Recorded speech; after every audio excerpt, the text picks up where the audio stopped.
Rinshad Rinshad audible ആണോ? തുടങ്ങിയാലോ എന്നാല്.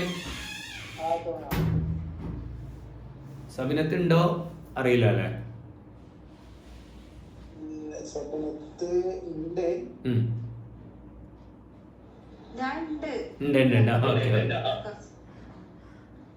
പിന്നെ തുടങ്ങിയാലോ സബിനത്ത്?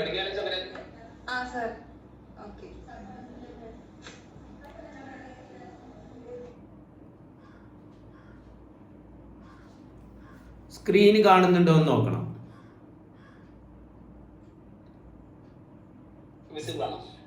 സ്ക്രീനില് PPT കാണുന്നുണ്ടോ?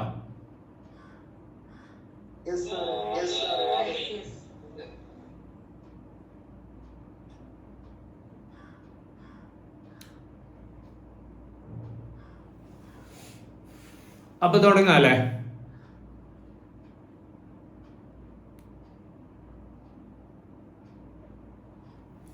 Good afternoon friends. ഇന്ന് നമ്മൾ സംസാരിക്കാൻ പോകുന്ന വിഷയം സമൂഹത്തിലെ ഏറ്റവും അനിവാര്യമായിട്ടുള്ള ഒരു കാര്യത്തെക്കുറിച്ചാണ്, അഥവാ ഹാപ്പി ഫാമിലി. ഒരു വ്യക്തിയുടെ ജീവിതം ഒരു മിനിമം സമാധാനവും സന്തോഷവും സംതൃപ്തിയായിട്ട് മുന്നോട്ട് പോകണമെങ്കിൽ 5 കാര്യങ്ങൾ അനിവാര്യമാണ്. 5 മേഖലകളിൽ ഈ പറയുന്ന സമാധാനവും സംതൃപ്തിയും സന്തോഷവും അനിവാര്യമാണ്. നമ്പർ 1, അതിലേറ്റവും പ്രധാനപ്പെട്ടത് ഫാമിലിയാണ്. 2, financial stability. 3, physical and mental health. 4,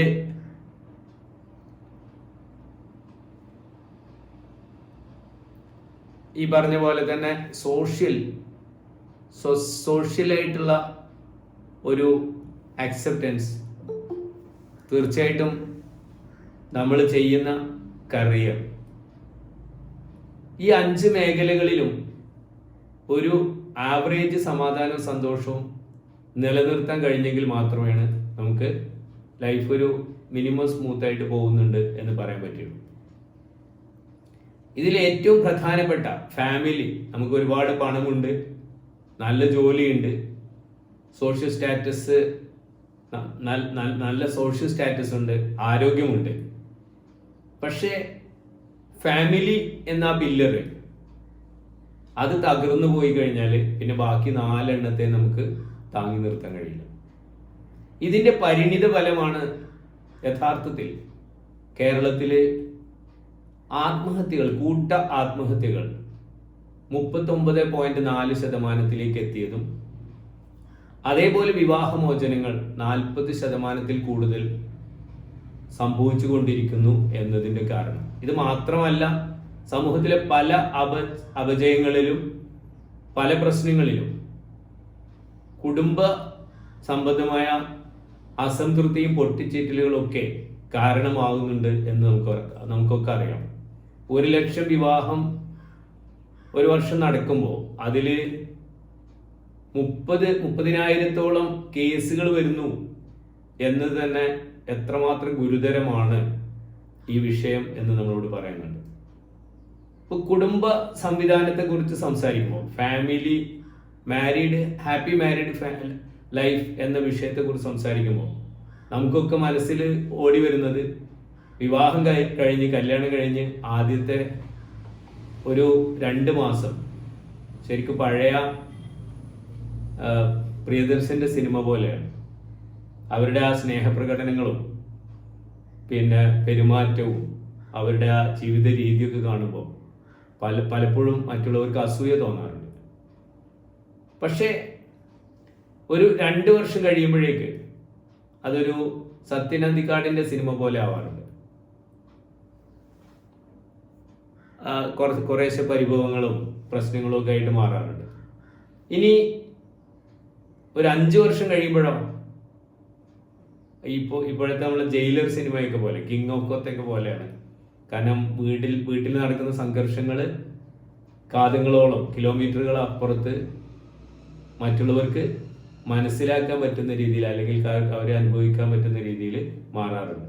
ഇതിൻ്റെയൊക്കെ കാരണം ഈ ഹാപ്പി മാരീഡ് ലൈഫ് എന്ന വിഷയത്തെക്കുറിച്ച് നമ്മളൊന്നും എവിടെയും പഠിക്കുന്നില്ല, പഠിപ്പിക്കുന്നില്ല. നമ്മുടെ ഒരു സ്ഥാപനങ്ങളിലും ജീവിതത്തിലെ ഏറ്റവും പ്രധാനപ്പെട്ട ഈ കാലഘട്ടത്തിൽ എങ്ങനെ രണ്ട് അപരിചിതരായ വ്യക്തിത്വങ്ങൾ അവരുടെ ജീവിതത്തിലെ ഏറ്റവും കൂടുതൽ കാലം ഒരുമിച്ച് കഴിയുമ്പോൾ അതിൽ പാലിക്കപ്പെടേണ്ട എന്തൊക്കെയാണ് അതിലെ ശ്രദ്ധിക്കേണ്ട കാര്യങ്ങൾ എന്നുള്ളത് നമുക്ക് എവിടെയും പഠനമൊന്നും കിട്ടുന്നില്ല. അത് മനസ്സിലാക്കിക്കൊണ്ടും 2012 മുതൽ സൈക്കോളജിസ്റ്റ് എന്നുള്ള നിലയ്ക്ക് പ്രാക്ടീസ് സ്റ്റാർട്ട് ചെയ്ത് എൻ്റെ മുമ്പിൽ വരുന്ന പല കേസസും ചെറിയൊരു ഇന്റർവെൻഷൻ ഉണ്ടെങ്കിൽ സ്വാഭാവികമായിട്ടും ശിഥിലമാകുന്ന കുടുംബങ്ങളെ യോജിപ്പിക്കാൻ കഴിയും എന്നൊരു തിരിച്ചറിവിലേക്ക് ഞാൻ എത്തിയതിൻ്റെയൊക്കെ ഭാഗമായിട്ടാണ് professional entrepreneurship and excellence training series പ്രോഗ്രാമിൻ്റെ ഭാഗമായി happy married and sex life എന്ന് പറയുന്ന ഒരു സെഷൻ ഓൺലൈൻ ആൻഡ് ഓഫ്ലൈൻ ആയിട്ട് നടത്താൻ തീരുമാനിച്ചു. ഇന്ത്യയിലെ എല്ലാ പ്രമുഖ പട്ടണങ്ങളിലും. ഇന്ന് ഞങ്ങൾ ഓഫ്ലൈൻ പ്രോഗ്രാമാണ് പ്ലാൻ ചെയ്തിരുന്നത്. ചില സാങ്കേതിക കാരണങ്ങൾ കൊണ്ട് ഇന്നലെ രാത്രിയാണ് ഇത് ഓൺലൈനിലേക്ക് മാറിയത്. ഏതായാലും എങ്ങനെയാണ് കുടുംബ സംവിധാനങ്ങൾ കൊണ്ടുപോകേണ്ടത്? ഒരു കുടുംബം എന്നൊക്കെ പറയുമ്പോൾ എനിക്ക് മറ്റൊരു കഥയാണ് ഓർമ്മ വരാറുള്ളത്. ദൈവം മനുഷ്യനെ സൃഷ്ടിക്കാൻ തുടങ്ങിയ അതേ കാലഘട്ടത്തിലാണ് കഴുതയും കുരങ്ങനെയും അതേപോലെ തന്നെ നായയും സൃഷ്ടിക്കാൻ തീരുമാനിച്ചത്. ഇത് വിശ്വാസമായിട്ട് യാതൊരു ബന്ധവുമില്ല. It is only A story. ദൈവം അന്ന് മനുഷ്യന് ഇഷ്ടപ്പെട്ട് നൽകിയ ആയുസ് ഈ ഭൂമിയിൽ 20 വർഷം ജീവിക്കാനുള്ള അവകാശമാണ് ദൈവം മനുഷ്യനത് കൊടുത്തത്. പക്ഷെ മനുഷ്യൻ അന്നേ അത്യാഗ്രഹിയായിരുന്നു. എനിക്ക് 20 വർഷം കൊണ്ട് ഈ ഭൂമിയിൽ ഒന്നും ചെയ്യാൻ കഴിയില്ല. നിരന്തരമായി ദൈവത്തെ മനുഷ്യൻ പ്രഷറൈസ് ചെയ്തു, എനിക്ക് എൻ്റെ ആയുസ് കൂട്ടി തരണം. അങ്ങനെ ആ നിരന്തരമായ പ്രഷറുകൾക്കിടയിൽ കഴുതയ്ക്ക് 50 വർഷം കൊടുത്തിട്ടുണ്ടായിരുന്നു. കഴുത പറഞ്ഞു, ദൈവമേ, എനിക്ക് 50 വർഷം ഭൂമിയിൽ ജീവിക്കേണ്ട, കാരണം മറ്റുള്ളവരുടെ ഭാരവും ചുമന്നുകൊണ്ട് നിരർത്ഥകമായ ജീവിതം ഈ ഭൂമിയിൽ നയിക്കാൻ ഞാൻ ആഗ്രഹിക്കുന്നില്ല. എൻ്റെ ആയുസ് 20 കുറച്ച് ബാക്കി 30 ദൈവം തിരിച്ചെടുത്തോളൂ എന്ന് പറയാണ്. നായ്ക്ക് 30 വർഷത്തെ ആയുസ് കൊടുത്തിട്ടുണ്ടായിരുന്നു. നായും കഴുതയെ പോലെ തന്നെ അർത്ഥശൂന്യമായ മറ്റുള്ളവരുടെ കാവൽക്കാരനായി 30 വർഷം ആരെങ്കിലും എറിഞ്ഞു തരുന്ന എല്ലും കഷ്ണവുമായി ജീവിക്കാൻ ഞാൻ ആഗ്രഹിക്കുന്നില്ല. എൻ്റെ 15 വർഷം ദൈവം തിരിച്ചെടുത്തോളൂ എന്ന് പറയുകയാണ്. കുരങ്ങൻ 20 വർഷം ആയുസ് കിട്ടിയ കുരങ്ങൻ ഒരു മരത്തിന്റെ ശിഖരത്തിൽ നിന്ന് മറ്റൊരു മരത്തിന്റെ ശിഖരത്തിലേക്ക് തികച്ചും ഒരു യാഥാർത്ഥ്യബോധവും ഇല്ലാതെ ചാടി നടന്ന് ജീവിക്കുന്ന ആ ജീവിതം ആസ്വദിക്കാൻ എനിക്ക് കഴിയില്ല. എനിക്ക് ഈ ഭൂമിയിൽ 10 വർഷം മതി എന്ന് പറഞ്ഞ് ബാക്കി 10 വർഷം ദൈവത്തിന് തിരിച്ചു കൊടുക്കുകയാണ്. ഇനി എങ്ങനെയാണ് നമ്മൾ ഈ മൃഗങ്ങൾ തിരിച്ചു കൊടുത്ത ആയുസ് മനുഷ്യന്റെ നിരന്തരമായ സമ്മർദ്ദത്തിന് വഴങ്ങി ദൈവം മനുഷ്യന് കൊടുക്കുകയാണ്. നമുക്കറിയാം, ലൈഫ് എക്സ്പെക്റ്റൻസി 72 നിന്നും ഇപ്പോൾ 80 90 ഇനി ഒരു പക്ഷെ 1000 വർഷം മനുഷ്യൻ ജീവിക്കുന്ന ഒരു കാലഘട്ടത്തിലേക്ക് നമ്മൾ മാറിക്കൊണ്ടിരിക്കുകയാണ്. എങ്ങനെയാണ് ഈ ദൈവം നമുക്ക് തന്നിട്ടുള്ള ആയുസ്സിനെ, ഈ ഭൂമിയിലെ ജീവിതത്തെ നമ്മൾ എങ്ങനെയാണ് വിനിയോഗിക്കുന്നത് എന്നൊന്ന് നോക്കാം. ആദ്യത്തെ 20 വർഷം പേഴ്സണലി എന്നെയൊക്കെ സംബന്ധിച്ചിടത്തോളം ഏറ്റവും കൂടുതൽ കഷ്ടപ്പാടും ദുരിതവും ബുദ്ധിമുട്ടുമുള്ള കാലഘട്ടമായിരുന്നു. പക്ഷെ എന്നാലും ഒരു ദിവസം ഒരു തവണയെങ്കിലും ആ ഒരു കാലഘട്ടത്തെക്കുറിച്ച് ഞാൻ ആലോചിക്കാറുണ്ട്. ആ ഒരു കാലഘട്ടം ഇന്നും നമ്മുടെ മനസ്സിൽ മങ്ങാത്ത ഓർമ്മകളായി നിലനിൽക്കുന്നുണ്ട്. കാരണം അത് ദൈവം നമുക്ക് സംതൃപ്തിയോടുകൂടി തന്ന കാലഘട്ടമാണ് ആദ്യത്തെ 20 വർഷം. അത് കഴിഞ്ഞ് അടുത്ത 30 വർഷം നമ്മൾ ഓരോരുത്തരും നമ്മളോടൊന്ന് ചോദിച്ചു നോക്കിയാൽ പിന്നെ ഒരു ഓട്ടമാണ്. കാരണം ആ കാലഘട്ടം, ആ 30 വർഷം നമുക്ക് തന്നത് കഴുതയാണ്, ഭാരവും പേറിയിട്ടുള്ള ഒരു യാത്രയാണ്. ഇനി അതിനടുത്ത 15 വർഷം, അപ്പോഴേക്ക് ഒരുവിധം ആളുകളൊക്കെ PhD എടുത്തിട്ടുണ്ടാവും. PhD എന്ന് പറയുമ്പോൾ പ്രഷർ, ഹാർട്ട് ഡിസീസ്, ഡയബറ്റീസ്. അന്നത്തെ പ്രധാന ഭക്ഷണം എന്ന് പറയുന്നത് മരുന്നാണ്. പിന്നെ ജോലിയോ, പേരക്കുട്ടികളെ സ്കൂളിലേക്ക് പോയി വിടുക, വീട്ടിലൊരു കാവൽക്കാരനാണ്. കാരണം നായ തന്ന കാലഘട്ടമാണ്. അത് കഴിഞ്ഞ് അടുത്ത 10 വർഷം ആർക്കും വേണ്ടാത്ത ഒരു മകന്റെ വീട്ടിൽ നിന്ന് ഒരു മകളുടെ വീട്ടിലേക്ക് തലൈക്കൂട്ടുതൽ എന്ന് പറയുന്ന ഒരു ആചാരം നിലനിൽക്കുന്ന രാജ്യത്താണ് നമ്മൾ ജീവിക്കുന്നത്. അതായത് പ്രായമാവുമ്പോൾ ആ പ്രായമായ ആളുകളെ ഒരു വലിയ ഭരണിയിലാക്കി അവരുടെ ശരീരത്തിലേക്ക് ശക്തിയായി ചൂടുവെള്ളവും അതേപോലെ വെളിച്ചെണ്ണയൊക്കെ ചേർത്ത് ഒഴിച്ച് അങ്ങനെ അവർ മരിക്കുമ്പോൾ അവർ നേരെ സ്വർഗത്തിൽ പോകുന്നു എന്ന വിശ്വാസം നിലനിൽക്കുന്ന സംസ്ഥാനം നമ്മുടെ കേരളത്തിന്റെ തൊട്ടടുത്തുണ്ട്. ദാറ്റ് ഈസ് നോൺ ആസ് തലൈക്കൂടുതൽ. ഒരു തമാശയായിട്ട് പറയുകയാണെങ്കിലും ഇങ്ങനെയൊക്കെയുള്ള അല്ലെങ്കിൽ ഇങ്ങനെയൊക്കെയുള്ള സാഹചര്യങ്ങളിലേക്ക് മനുഷ്യൻ എന്തുകൊണ്ട് പോകുന്നു എന്ന് ചോദിച്ചാൽ, ജീവിതത്തിൽ ഏറ്റവും കൂടുതൽ കാലം ജീവിക്കുകയും അതേപോലെ തന്നെ ഒരുമിച്ച് ജീവിക്കുകയും ചെയ്യുന്ന ഭാര്യയും ഭർത്താവും അവരുടെ നല്ല സമയത്ത് അവർക്ക് ആസ്വദിച്ച് ജീവിക്കാൻ കഴിയാതിരിക്കുകയും begin the end in mind, അവസാനത്തെ കുറിച്ച് ചിന്തിച്ച് തുടങ്ങിക്കൊണ്ട് ആദ്യം തന്നെ തുടങ്ങാൻ കഴിയാതിരിക്കുകയുമായിരുന്നു ഇത്തരം പരിണത ഫലങ്ങൾ ഉളവാക്കാനുണ്ടായ പ്രധാനപ്പെട്ട കാരണമെന്ന് നമുക്ക് മനസ്സിലാക്കാൻ കഴിയുന്നതാണ്. ഇപ്പോൾ ഹസ്ബൻഡ് ആൻഡ് വൈഫ് നമ്മുടെ ലൈഫ് സ്പാനിൽ ഏറ്റവും കൂടുതൽ കാലം ഒരുമിച്ച് ജീവിക്കുന്ന ആ 2 വ്യക്തിത്വങ്ങൾ കാത്തു സൂക്ഷിക്കേണ്ടതായ ചില കാര്യങ്ങൾ, ചില അഡ്ജസ്റ്റ്മെന്റ്സ്. പക്ഷെ ഒരുപാട് കാലം അഡ്ജസ്റ്റ് ചെയ്തൊന്നും ജീവിക്കാൻ പറ്റില്ല. അപ്പോൾ നമ്മൾ പലപ്പോഴും അഡ്ജസ്റ്റ്മെന്റ് എന്ന് പറയാറുണ്ട്. ഈ അഡ്ജസ്റ്റ്മെന്റ് ഒരുപാടൊന്നും ചെയ്യാൻ കഴിയില്ല. അപ്പോൾ എങ്ങനെയാണ് ഒരു മിനിമം വിട്ടുവീഴ്ചകളൊക്കെ ചെയ്തുകൊണ്ട് എങ്ങനെയാണ് നമ്മൾ ലൈഫിനെ മുന്നോട്ട് കൊണ്ടുപോകേണ്ടത്, അതിൽ വൈഫ് കാത്തു സൂക്ഷിക്കേണ്ട കാര്യങ്ങൾ എന്തൊക്കെയാണ്, ഹസ്ബൻഡ് ചെയ്യേണ്ട കാര്യങ്ങൾ എന്തൊക്കെയാണ് എന്നൊക്കെയാണ് നമ്മൾ ഇന്നിവിടെ ചർച്ച ചെയ്യാൻ പോകുന്നത്. അപ്പോൾ ആദ്യം ഹസ്ബൻഡ് കാത്തു സൂക്ഷിക്കേണ്ട ചില മര്യാദകൾ. ഇംഗ്ലീഷിലെ ഏറ്റവും പ്രധാനപ്പെട്ട 3 വാക്കുകളാണ് ഐ ലവ് യു. ഭാര്യ എൻ്റെ അടിമയല്ല, ഷീസ് നോട്ട് മൈ മെയ്ഡ്. അവളും എന്നെ പോലെ ഒരു മനുഷ്യ സ്ത്രീയാണ്. അവൾക്ക് എൻ്റെ പോലെയുള്ള എല്ലാ ചിന്തിക്കാനും പ്രവർത്തിക്കാനും ഒക്കെയുള്ള അവകാശവും കഴിവും ഉണ്ട് എന്ന് ഈ ഒരു കാലഘട്ടത്തിൽ നമ്മൾ സ്ത്രീ ശാക്തീകരണത്തെ കുറിച്ചൊക്കെ സംസാരിക്കുമ്പോഴും ഇന്നും പല സ്ത്രീകളും മാരീഡ് വിഡോസ് ആണ്. എന്താണ് ആ വാചകം നിങ്ങൾ ഓർത്തു വെക്കുക.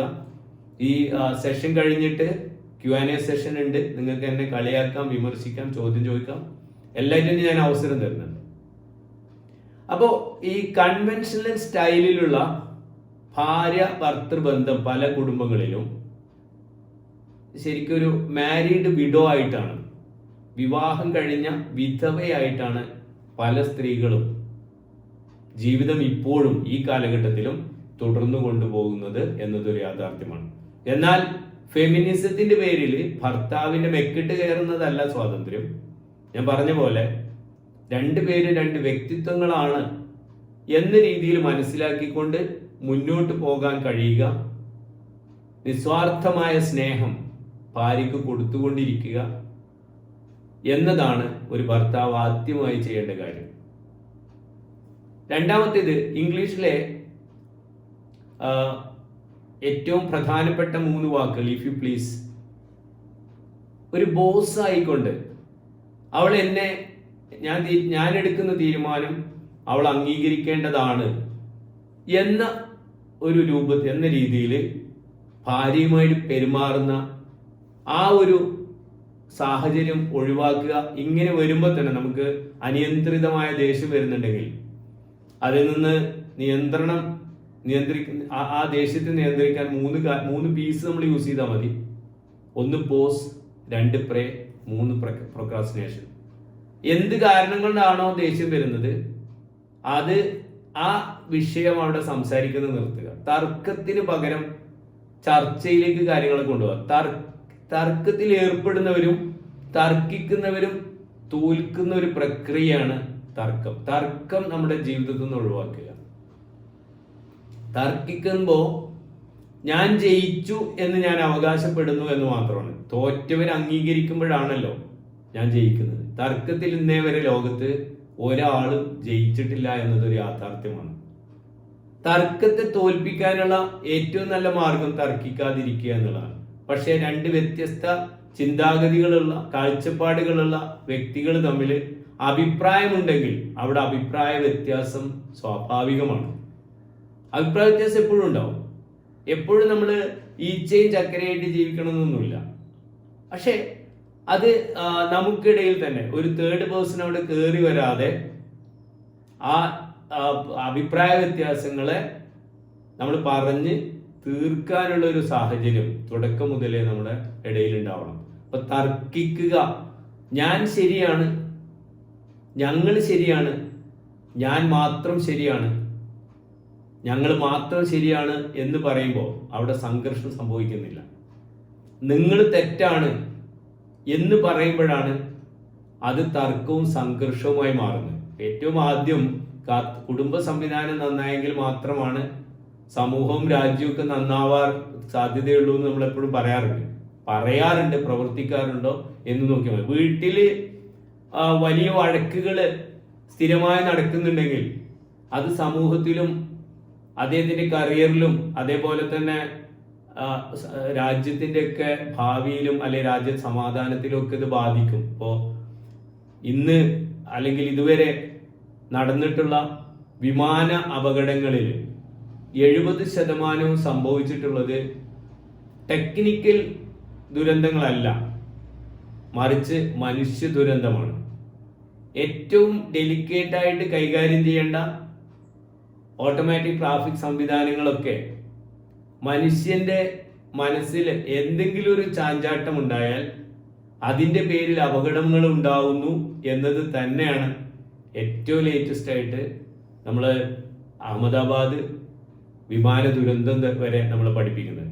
അപ്പോൾ ഇമോഷണൽ ഇന്റലിജൻസ് നഷ്ടപ്പെടാൻ കുടുംബാന്തരീക്ഷത്തിൽ അത് സംഭവിച്ചുകൊണ്ടേയിരിക്കുന്നുണ്ടെങ്കിൽ അതിൻ്റെ പ്രതിഫലനങ്ങൾ നമ്മൾ എവിടെയൊക്കെ പോകുന്നുണ്ടോ, ഏതൊക്കെ പരിപാടികളിൽ വ്യാപൃതരാകുന്നുണ്ടോ അവിടെയൊക്കെ സംഭവിക്കും എന്നതൊരു യാഥാർത്ഥ്യമാണ്.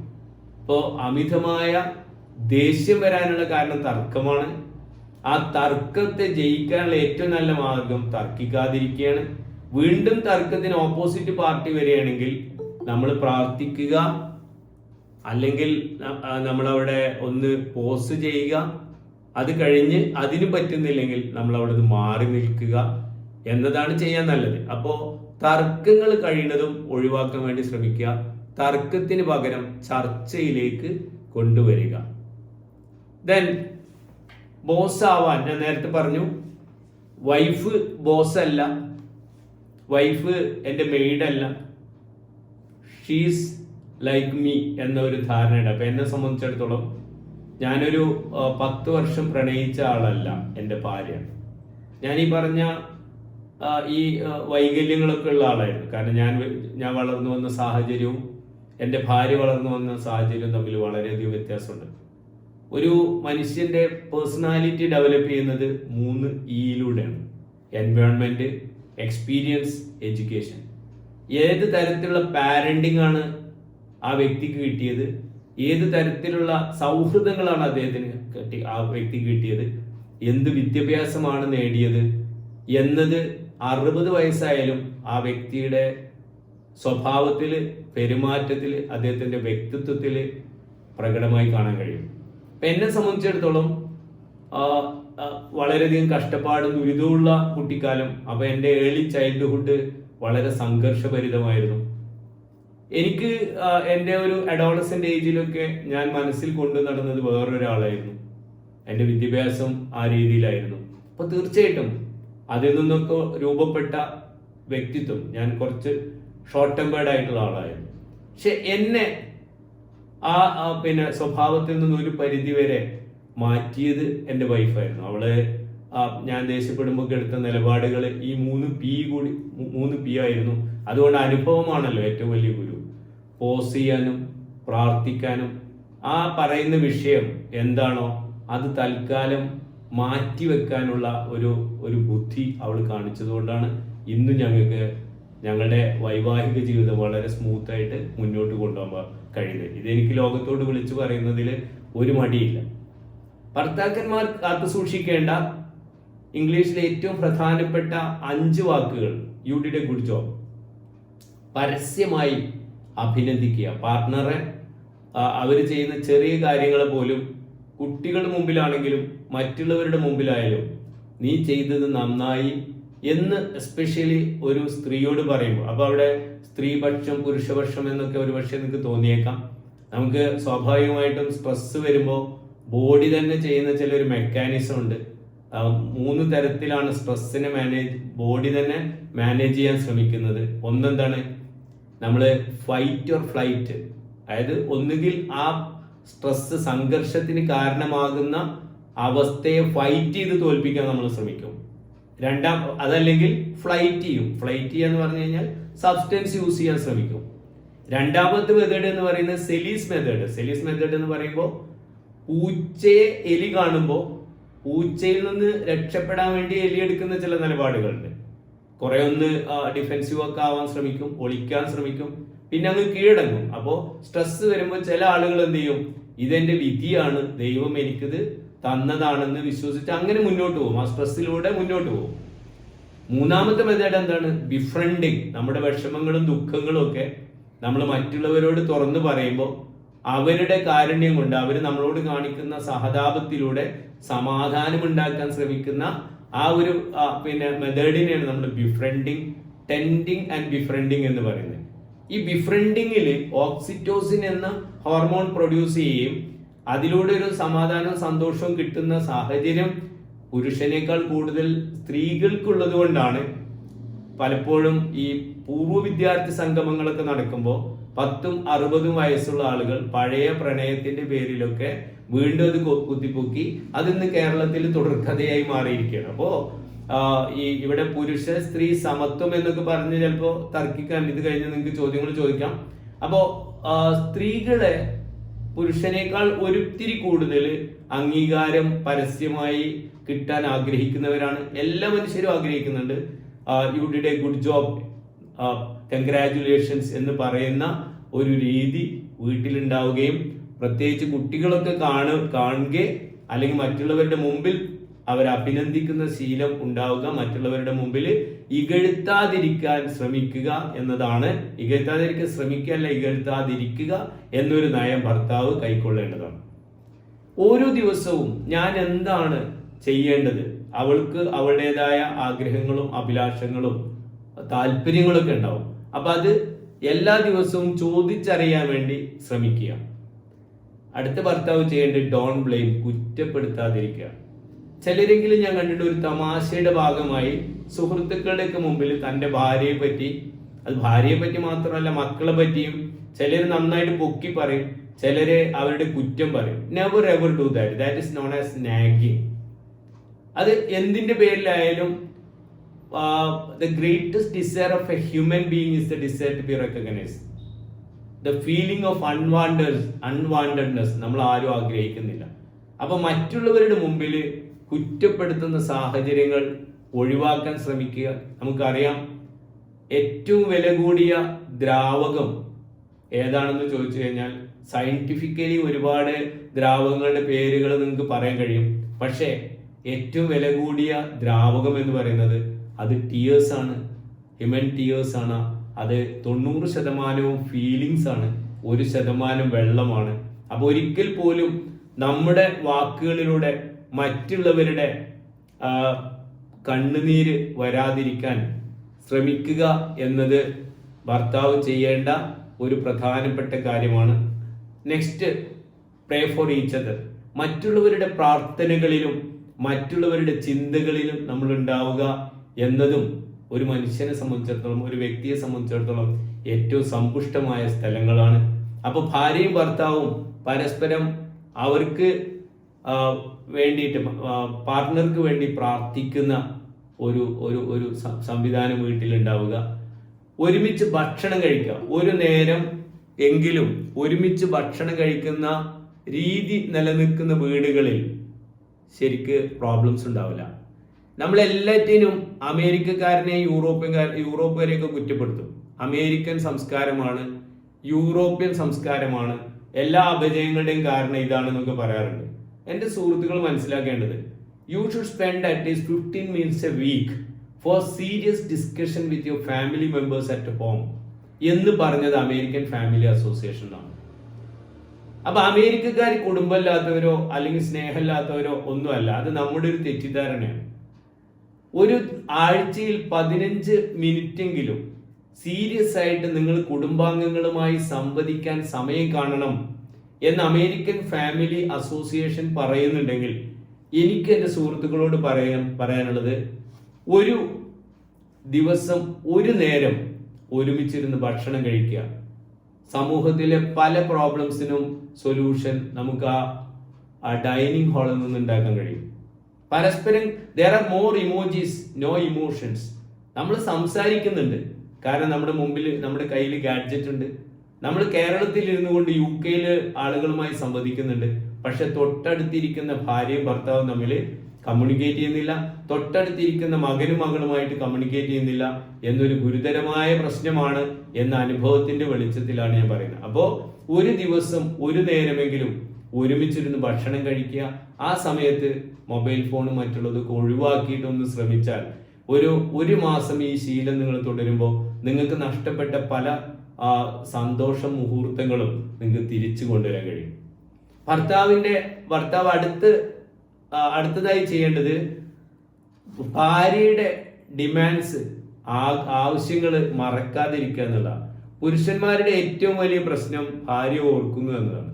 ഭാര്യയുടെ ഏറ്റവും വലിയ പ്രശ്നം ഭർത്താവ് മറക്കുന്നു എന്നതാണ്. Women always worry about the husband's pocket. Husbands always worry about the women remember. അപ്പോൾ ഇവരുടെ ഡിമാൻഡ്സ് നമ്മളത് ഓർക്കാൻ ശ്രമിക്കുക, അതിനുള്ള പരിപാടികൾ നമ്മൾ ചെയ്യുക എന്നുള്ളതാണ്. കുടുംബങ്ങളിൽ പലപ്പോഴും സംഘർഷങ്ങൾ ഉണ്ടാകുന്നത് പാസ്റ്റിനെ കുറിച്ച് സംസാരിച്ചിട്ടാണ്. കഴിഞ്ഞ കാലത്തെ കുറിച്ച് സംസാരിച്ച് നമ്മുടെ ഇന്നത്തെ സമാധാനം നഷ്ടപ്പെടുത്തുന്ന പല സാഹചര്യങ്ങളും അനുഭവിക്കേണ്ടി വരാറുണ്ട്. അപ്പോൾ പാസ്റ്റിനെ കുറിച്ച്, എനിക്ക് അവിടെ ഒരു അഫയർ ഉണ്ടായിരുന്നു, ഇവിടെ ഒരു അഫയർ ഉണ്ടായിരുന്നു, അത് ഏതോ ഒരു നല്ല നിമിഷത്തിൽ പറഞ്ഞു, അതിന്റെ പേരിൽ അടിയുണ്ടാവുന്ന എത്രയോ കുടുംബങ്ങളുണ്ട്. അപ്പോൾ forget what you cannot forgive, forgive what you cannot forget. ഇത്രയും കാര്യങ്ങളാണ് ഹസ്ബൻഡ് തൻ്റെ ഭാര്യയോട് കാത്തു സൂക്ഷിക്കേണ്ട, അല്ലെങ്കിൽ ആ റിലേഷൻഷിപ്പ് സ്മൂത്തായി പോകാൻ വേണ്ടി ചെയ്യേണ്ടത് എന്ന് ഓർമ്മിപ്പിക്കുന്നതോടൊപ്പം ഇനി വൈഫ് എന്താണ് ചെയ്യേണ്ടത്? നമ്മള് പണ്ടൊക്കെ പറയും വൈഫ് എന്ന് പറഞ്ഞാൽ വൈസ് ഇൻവെസ്റ്റ്മെന്റ് ഫോർ എവർ. ഇപ്പോൾ ചിലപ്പോഴൊക്കെ ആളുകൾ തമാശക്ക് പറയും it is the worst investment for ever. ഈ അക്രോണിമിനെ അങ്ങനെ 2 തരത്തിൽ കാണാറുണ്ട്. നമ്മളിവിടെ ചർച്ച ചെയ്യുന്നത് വൈഫ് എന്ന് പറയുന്നത് it's a wise investment forever ആണ്. ആ രീതിയിൽ ആഗ്രഹിക്കുന്ന, നല്ല കുടുംബ സംവിധാനങ്ങൾ ആഗ്രഹിക്കുന്ന ആളുകളാണ്. അത്തരം ആളുകളോട് എനിക്ക് പറയാനുള്ളത് wife is a wise investment forever ആണ്. A woman can make a man, a woman can break a man. ഒരു സ്ത്രീ വിചാരിച്ചാൽ ഒരു പുരുഷനെ ഉണ്ടാക്കാൻ കഴിയും, ഒരു സ്ത്രീ വിചാരിച്ചാൽ ഒരു പുരുഷനെ നശിപ്പിക്കാൻ കഴിയും. ഏത് പ്രായത്തിലാണെങ്കിലും നിങ്ങൾ ഭാര്യ എന്ന നിലക്ക് നിങ്ങളുടെ ആ ഒരു അപ്പിയറൻസ് എപ്പോഴും മാക്സിമം പ്ലസന്റ് ആയിട്ട് നിലനിർത്താൻ ശ്രമിക്കുക. ഏറ്റവും ആദ്യം ചെയ്യേണ്ടത് അതാണ്. ഭർത്താവ് ഭാര്യയ്ക്ക് ഭർത്താവിനോടും ഭർത്താവിന് ഭാര്യയോടും ആ ഒരു അനിഷ്ടമൊന്നും തോന്നാതിരിക്കാൻ, തീർച്ചയായിട്ടും പ്രായത്തിന്റെ പ്രശ്നങ്ങൾ രണ്ടുപേരിലും ഉണ്ടാവും. നമ്മൾ കണ്ണാടിയിൽ നോക്കാതെ മറ്റുള്ളവരെ കുറ്റപ്പെടുത്താറുണ്ട്.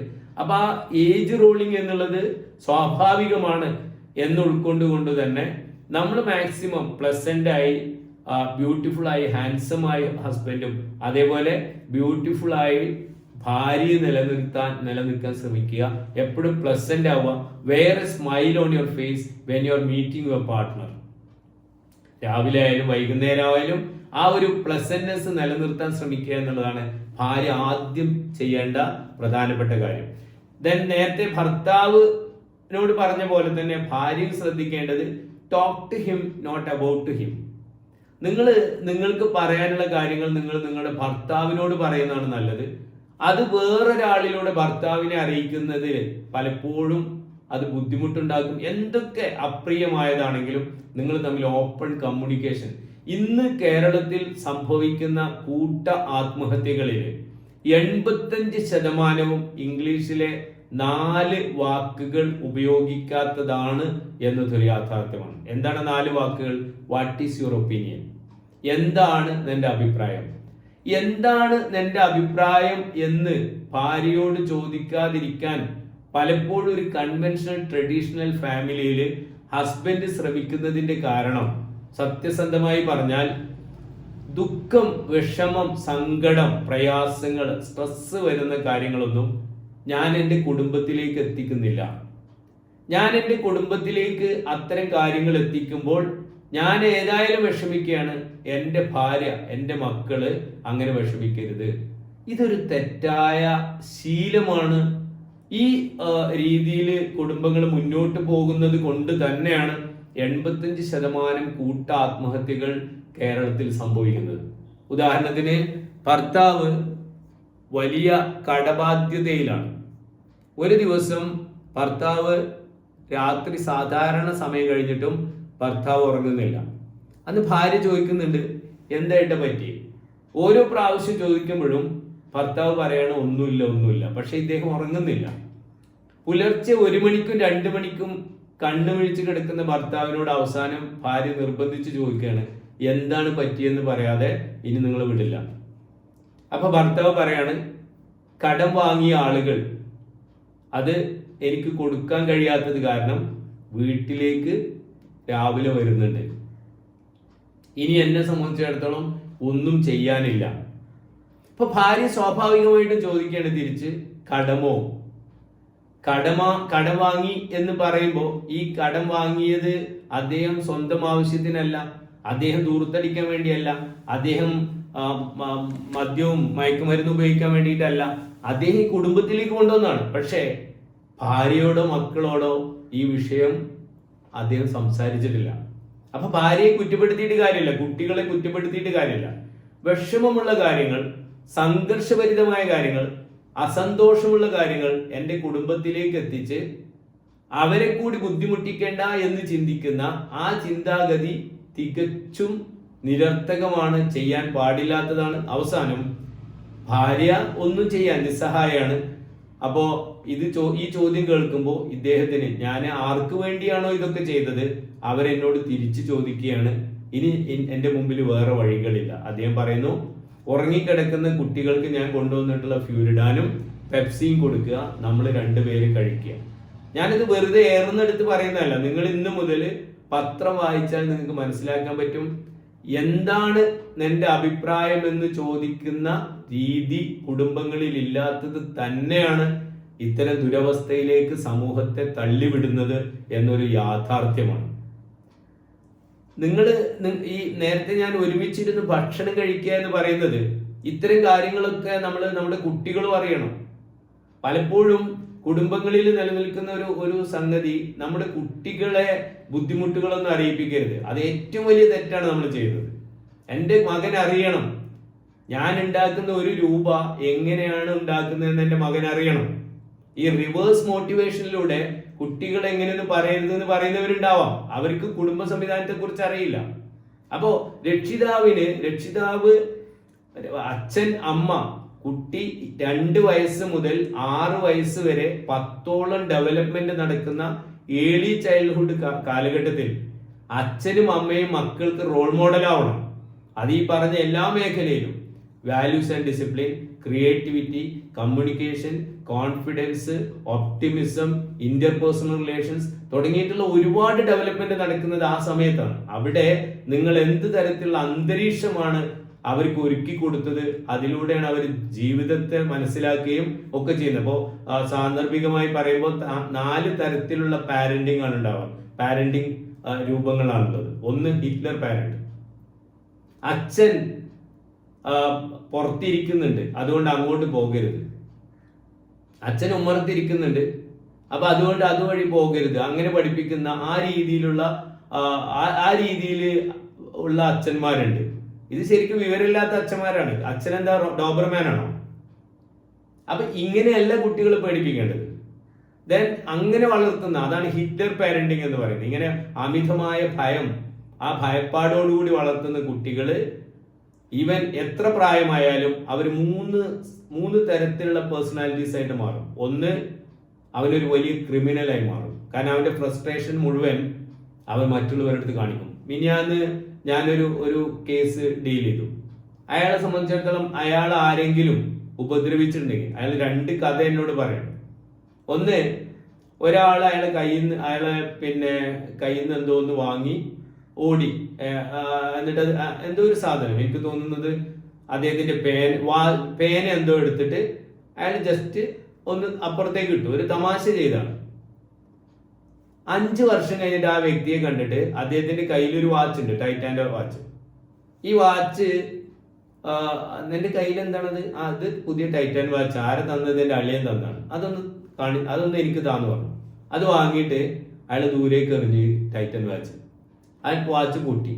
അപ്പൊ ഇത് എന്തിനാ ഇങ്ങനെ ചെയ്തതെന്ന് ചോദിച്ചപ്പോ ഇയാൾ പറയാണ്, 5 വർഷം മുമ്പ് നീ എന്റെ പേന പുറത്തേക്ക് ഇട്ടിരുന്നു. യാതൊരു ലോജിക്കുമില്ല. ഇത് ഒരു പ്രാവശ്യമല്ല. ഇദ്ദേഹത്തിന് ഒരു ഇരട്ട പേരുണ്ട്. വൈഫ് കല്യാണം കഴിഞ്ഞ് 2ാമത്തെ ദിവസം ആ ഇരട്ട നിങ്ങൾ അപ്പൊ ഫ്രണ്ട്സ് ഒക്കെ കൂടി എന്തോ ഒരു തമാശ ഒപ്പിച്ച് ഇവളോട് ഈ ഇരട്ട പേര് എന്തോ അറിയിക്കുക എന്തോ ചെയ്തിട്ടുണ്ട്. അപ്പൊ 2ാമത്തെ ദിവസം വൈഫിനോട് വൈഫ് ചോദിക്കണം, നിങ്ങൾക്ക് എന്താ ഇങ്ങനെ ഒരു പേരെന്തോ ഉണ്ട് എന്ന് പറഞ്ഞല്ലോ, ഇങ്ങനെ നിങ്ങളെ വിളിക്കാറുണ്ടോ എന്ന് ചോദിച്ചാൽ ആ പേര് വിളിച്ചു. അപ്പൊ അയാൾ വാൺ ചെയ്തു. ഒരു പ്രാവശ്യം പറഞ്ഞു, ഇനി അത് പറയരുത്. അപ്പൊ ഇവള് ചോദിച്ചു, തമാശയാണെന്ന് ചോദിച്ചു. പറഞ്ഞ എന്ത് ചെയ്യും? ഒറ്റ അടിയാണ്. അന്ന് ഹോസ്പിറ്റലിലേക്ക് കൊണ്ടുപോയി വൈഫിനെ. വേറൊരു സ്റ്റോറി അയാൾ പറയാണ്, ഇയാളുടെ പോക്കറ്റിൽ നിന്ന് ഒരു 3000 രൂപ ഫ്രണ്ട് എടുത്തിട്ട് വെറുതെ തമാശക്ക് ഓടി. അയാള് വീണ്ടും ഒരു 2 വർഷം കഴിഞ്ഞ് ഇയാളെ കാണുന്നു. ഇയാളെ വീട്ടിൽ പോകുന്നു. ഇയാളെ വീട്ടിൽ പോയിട്ട് ചെറിയ കുട്ടിയുടെ കഴുത്തില് ചെയിന് പൊട്ടിച്ചും കൊണ്ട് വന്നിട്ട് പറയാണ്, അന്ന് നീ എന്റെ 3000 രൂപ എടുത്തു കൊണ്ടുപോയതിനാണ് ചെയ്തത്. ഇത് എന്തുകൊണ്ടാണ് അയാൾ അങ്ങനെ ആയതെന്ന് ചോദിച്ചു കഴിഞ്ഞാൽ, അയാള് വലിയ ഒരു പ്രീ അഡോളസന്റ് ഏജിൽ എത്തുമ്പോഴും വടി മുറിയുന്നത് വരെയും രക്തം വരുന്നത് വരെയും അയാളെ ശിക്ഷിക്കുന്ന ഒരു പാരന്റിന്റെ മകനായിട്ടാണ് അയാൾ ജനിച്ചു വളർന്നത്. വേറെ കുഴപ്പങ്ങളൊന്നും അയാൾക്കില്ല. അയാൾ ആരെയും ഉപദ്രവിക്കാൻ പോകാറില്ല. അയാൾ ധരിച്ചിട്ടുള്ളത് ഇതാണ് ശരിയെന്നാണ്. അത് എവിടെ നിന്നാണ് ആ ഒരു സ്വഭാവം അയാൾക്ക് കിട്ടിയത്? സ്വന്തം വീട്ടിൽ നിന്ന് കിട്ടിയത്. അപ്പൊ ഹിറ്റ്ലർ പാരന്റിങ്ങിലൂടെ വളർന്നാൽ വലിയ ക്രിമിനലായി മാറും. അതുകൊണ്ടാണ് ഹിറ്റ്ലർ പാരന്റ് എന്ന ആ പാരന്റിങ്ങിന് പേര് വന്നത്. 2ാമത്തേതോ NDD, നേച്ചർ ഡെഫിസിറ്റ് ഡിസോർഡർ.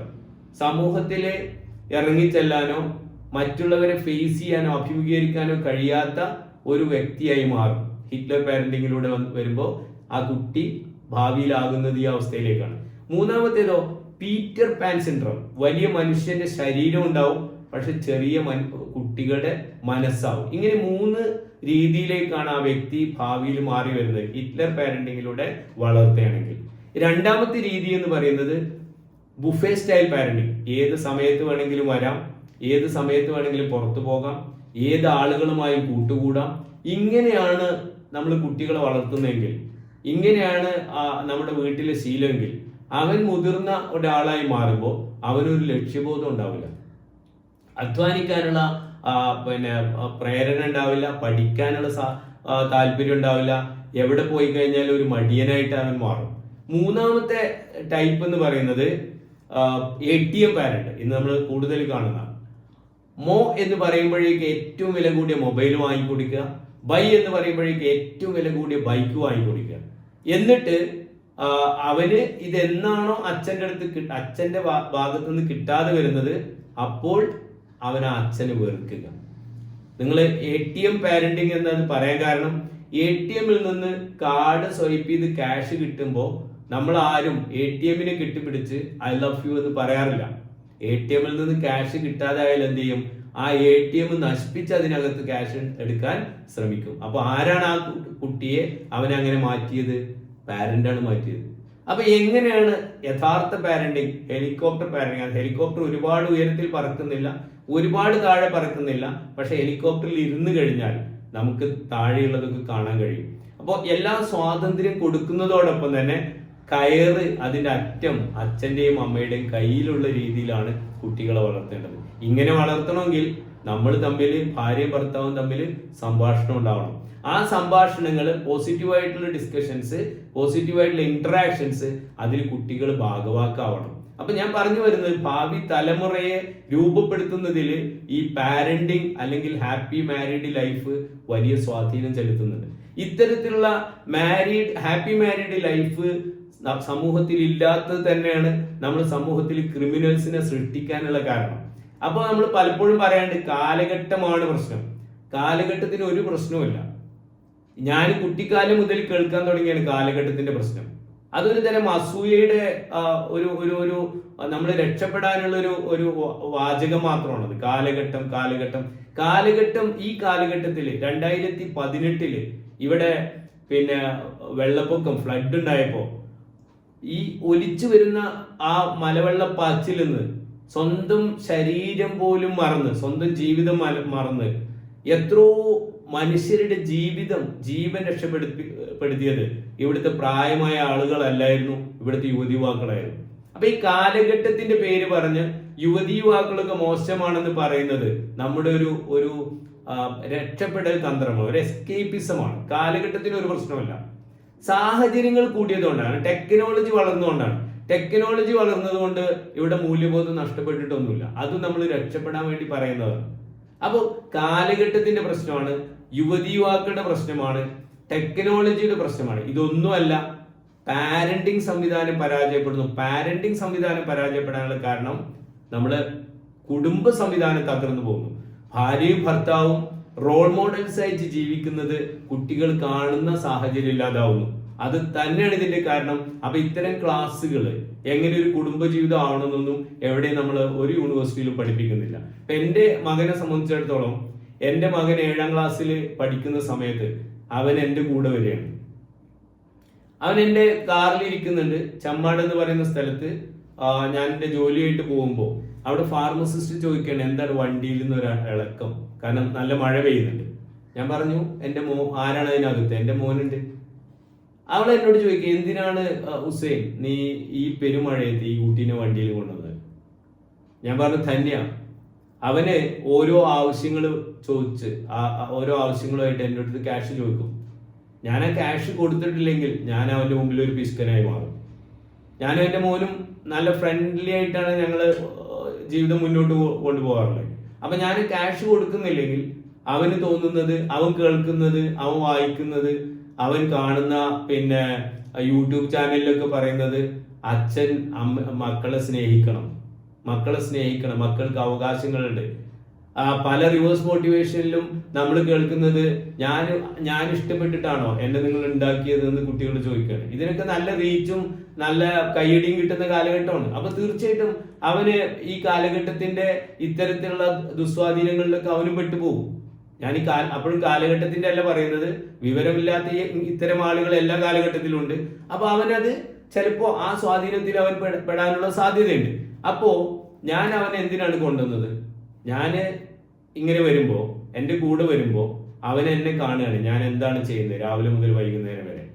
ഞാനൊരു ടൗണിൽ എൻ്റെ കാറ് നിർത്തി എനിക്ക് ആ നിർത്തുന്നിടത്തുനിന്ന് ചിലപ്പോൾ 1-2 കിലോമീറ്റർ മാറിയിട്ടാണ് എനിക്ക് നടന്നു പോകേണ്ടി വരും.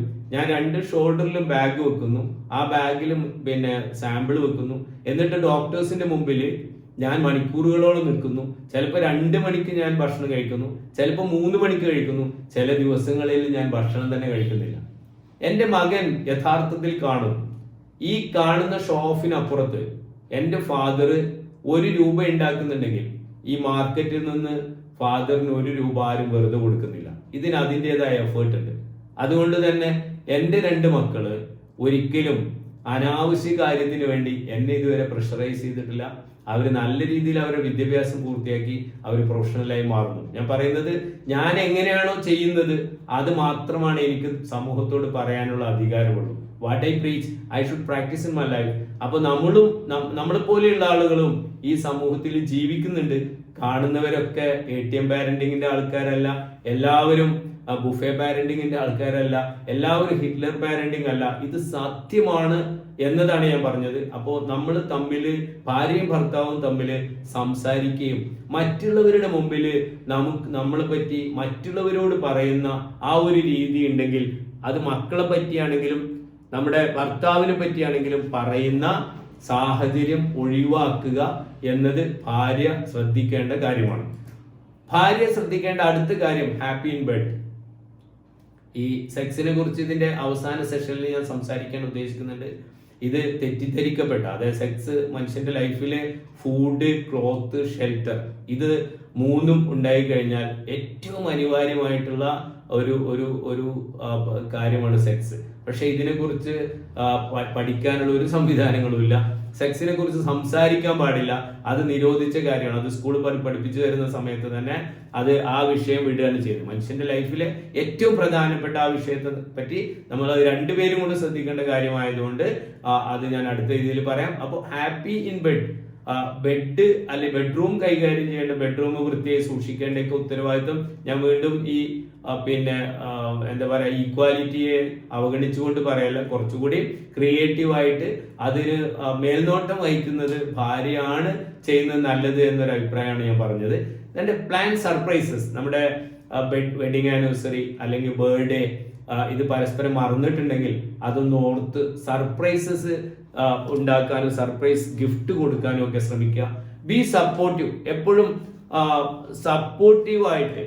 നമ്മൾ ഒരു എഞ്ചിൻ മാത്രം ഓടുന്നതിന് പകരം 2 എഞ്ചിനും യോജിച്ചു പോകുന്ന ഒരു തരത്തിലേക്ക്, നമുക്ക് അഭിപ്രായ വ്യത്യാസങ്ങൾ ഉണ്ടെങ്കിലും കഴിയുന്ന രീതിയിൽ സപ്പോർട്ട് ചെയ്യാൻ വേണ്ടി ശ്രമിക്കുക. Then your love and appreciation often, എപ്പോഴും നമ്മുടെ സ്നേഹവും നമ്മുടെ അഭിനന്ദനങ്ങൾ ഭർത്താവ് ഇങ്ങോട്ട് തരുന്ന പോലെ തന്നെ അങ്ങോട്ടും കാണിക്കാൻ ശ്രമിക്കുക. നിങ്ങൾ ഒരു പക്ഷേ കേട്ടിട്ടുണ്ടാവും, കേരളത്തിലെ ആദ്യത്തെ gastro enterology surgeon doctor Sindhu gastro enterology, അതായത് ഹാൻഡി ക്യാപ്ഡ് ആയിട്ടുള്ള, നമ്മൾ ഡിഫറെന്റ്ലി ഏബിൾഡ് ആയിട്ടുള്ള ആദ്യത്തെ വനിതാ ഗാസ്ട്രോ എൻട്രോളജി സർജനാണ് ഡോക്ടർ സിന്ധു. അവരുടെ ഒരു ലേഖനം മനോരമയിൽ വർഷങ്ങൾക്ക് മുമ്പ് വന്നിട്ടുണ്ടായിരുന്നു. അപ്പോൾ അവര് പത്രപ്രവർത്തകന്റെ ചോദ്യത്തിന് അവർ മറുപടിയായി പറഞ്ഞത്, ഞാൻ ഏറ്റവും കൂടുതൽ കടപ്പെട്ടിട്ടുള്ളത് 2 വ്യക്തികളോടാണ്. 1 എൻ്റെ അധ്യാപകനോട്, 2 എൻ്റെ ഭർത്താവിനോട്. അതെങ്ങനെയാണ് എന്ന് അവർ വിശദീകരിക്കുന്നുണ്ട്. ഞാൻ +2 പ്രീ ഡിഗ്രി കഴിഞ്ഞ് SSLC കഴിഞ്ഞ് പ്രീ ഡിഗ്രിക്ക് ഞാൻ പഠിക്കുന്ന സമയത്ത് എനിക്ക് ഈ പടവുകൾ കയറി പോകാൻ പറ്റാതെ ഞാൻ വഴിയിൽ ക്ഷീണിച്ചിരിക്കുമ്പോൾ ഒരു അധ്യാപകൻ എന്നോട് പറയാണ്, എന്തിനാണ് കുട്ടി നീ ലാബൊക്കെ ഉള്ളത് എടുത്തത്, എന്തിനാണ് സയൻസ് എടുത്തത്, നിനക്ക് വല്ല ഹ്യൂമാനിറ്റീസോ കൊമേഴ്സോ ഒക്കെ പഠിച്ചാൽ പോരാ, ഇതില് ഈ കഷ്ടപ്പെട്ട് നിന്നെ കൊണ്ടൊക്കെ അത് എങ്ങനെയാണ് കഴിയുക എന്ന് ചോദിച്ചപ്പോൾ അന്ന് ആ പടവിലിരുന്ന് അവൾ ഒരുപാട് നേരം കരഞ്ഞിട്ടുണ്ട്.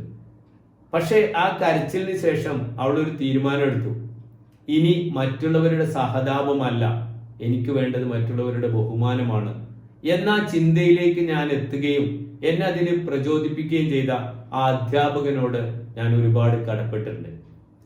2ാമത്തെ വ്യക്തി എൻ്റെ ഭർത്താവാണ്. കാരണം എന്നെ ഈ അവസ്ഥയിൽ എൻ്റെ രക്ഷിതാക്കൾ ആഗ്രഹിച്ചിട്ടല്ല എൻ്റെ അച്ഛനും അമ്മയ്ക്കും എന്നെ കിട്ടിയത്. ദൈവം അവർക്ക് എന്നെ കൊടുത്തതാണ്. പക്ഷേ എൻ്റെ ഭർത്താവ് എൻ്റെ ഈ സാഹചര്യങ്ങൾ മനസ്സിലാക്കിക്കൊണ്ട് എന്നെ സ്വീകരിച്ചതാണ്. So I owe my husband എന്ന് പറയുന്ന, അപ്പോൾ ഒരുപാട് കുറ്റങ്ങളും കുറവുകളും പ്രശ്നങ്ങളും ഒക്കെ നമുക്കുണ്ടാവും. നമ്മൾ ഒരുപാട് അങ്ങോട്ടും ഇങ്ങോട്ടും പലതും പറയുന്നുണ്ടാവും. അപ്പോൾ ഒരു ഭർത്താവും ഭാര്യയും തമ്മിലുള്ള വലിയ കലഹത്തിനിടയിൽ ഞാൻ അവരോട് ചോദിച്ചു, നിങ്ങൾ ഇങ്ങനെ അടിയും പിടിയൊക്കെ ആയിട്ട് കേസൊക്കെ ആയിട്ട് എന്തിനാ നിങ്ങൾ എന്നിങ്ങനെ മുന്നോട്ട് പോകുന്നത്? നിങ്ങൾക്ക് ഡിവോഴ്സ് ചെയ്തൂടെ? പല കുടുംബ പ്രശ്നങ്ങളിലും ഞാൻ ഈ ചോദ്യം ചോദിക്കുമ്പോൾ കുറച്ച് നേരത്തെ മൗനവും കണ്ണീരും ഞാൻ കാണാറുണ്ട്. അപ്പോൾ വൈഫ് കുറച്ച് കഴിഞ്ഞിട്ട് ഞാൻ വീണ്ടും ചോദിച്ചപ്പോൾ, നിങ്ങൾ ഇങ്ങനെ എത്ര അധികം മാറാൻ സാധ്യതയില്ലെങ്കിൽ നിങ്ങൾ എന്തിനാണ് ഈ ചെറുപ്രായത്തിൽ നിങ്ങളുടെ ഈ സന്തോഷം നശിപ്പിക്കുന്നത്? എന്തിന്റെ കുറവാണ് നിങ്ങൾക്കുള്ളത്? Why shouldn't you decide to divorce? അപ്പോൾ ആ വൈഫ് എന്നോട് പറഞ്ഞത്, സാറേ ഞങ്ങള് തമ്മിൽ ഇങ്ങനെ കലഹം ഉണ്ടാവുമ്പോഴും അദ്ദേഹം തിരിച്ചു വരുമ്പോൾ അത്യാവശ്യം കഴിച്ചിട്ടാണ് വരാറുള്ളത്. അദ്ദേഹം അപ്പോൾ പറയുന്ന ഒരു ഡയലോഗ് ഉണ്ട്. ആ ഡയലോഗ് ഇതാണ്: എനിക്ക് ഒരു ഭാര്യയും കുട്ടിയുണ്ട്. എനിക്കൊരു ഭാര്യയും കുട്ടിയുണ്ട് എന്നാ സമയത്തും അയാൾ പറയാറുണ്ട്, സാർ ഇത് എങ്ങനെയെങ്കിലും ഒന്ന് ശരിയാക്കി തരണം. ഞാൻ പലപ്പോഴും കേട്ടിട്ടുള്ളത് ഇത്തരത്തിലുള്ള കമന്റ്സ് ആണ്. അപ്പോൾ നിങ്ങൾ ഒരുപാട് ഇത്തരത്തിലുള്ള പ്രശ്നങ്ങളുള്ള ഫാമിലീസിൽ ശ്രദ്ധിച്ചു നോക്കുക. നമ്മൾ പല അഭിപ്രായ വ്യത്യാസങ്ങൾ ഉണ്ടാകുമ്പോഴും അത് ഒരു തട്ടിലിട്ട് നിങ്ങൾ യോജിപ്പുള്ള കാര്യങ്ങൾ വേറെ തട്ടിലിടുമ്പോൾ അഡ്വാൻറ്റേജസ് കൂടുതൽ നിങ്ങളുടെ യോജിപ്പിനാവും. So you still love each other, but you don't express your affection, അല്ലെങ്കിൽ people don't express their affection എന്നാണ് ഞാൻ ഇത്രയും കാലം കൊണ്ട് മനസ്സിലാക്കിയിട്ടുള്ളത്. അപ്പോൾ നമ്മൾ ഒരാളുടെ കുറ്റം മറ്റൊരാളോട് പറയുമ്പോൾ അവരതിലേക്ക് കുറച്ചുകൂടി ഉപ്പും മുളകും ഒക്കെ കൂട്ടി തരുമ്പോൾ ആ കുറ്റം അങ്ങ് പർവ്വതീകരിച്ച് പോവുകയാണ്. അപ്പൊ ഇത് നമ്മൾ വേറൊരാളോട് പറഞ്ഞതുകൊണ്ട് നമുക്കൊരു ഗുണവും കിട്ടുന്നില്ല. അദ്ദേഹം നമ്മുടെ മുമ്പിൽ വളരെ ഒരുപക്ഷെ ഇമോഷണലി നമ്മുടെ കൂടെ ഉണ്ട് എന്നൊരു കണക്ഷൻ ഉണ്ടാക്കിയിട്ട് എല്ലാം കേൾക്കുകയും അതിൽ കുറച്ച് ചേരുവകളൊക്കെ ചേർത്ത് ഒരു 8 പേരോട് പറയുന്നു എന്നല്ലാതെ അദ്ദേഹം നമുക്കൊരു ഉപകാരം ചെയ്യുന്നില്ല. പിന്നെ 2% ആളുകൾ എന്ത് ചെയ്യുന്നു? അവർ ജസ്റ്റ് കേൾക്കുന്നു, അവരത് മറന്നു പോകുന്നു. പിന്നെ എന്ത് ഗുണമാണ് നമുക്ക് കിട്ടുന്നത്? അപ്പൊ അതുകൊണ്ട് മറ്റുള്ളവരോട് സംസാരിക്കുന്നതിന് പകരം നിങ്ങൾ പരസ്പരം സംസാരിക്കുക.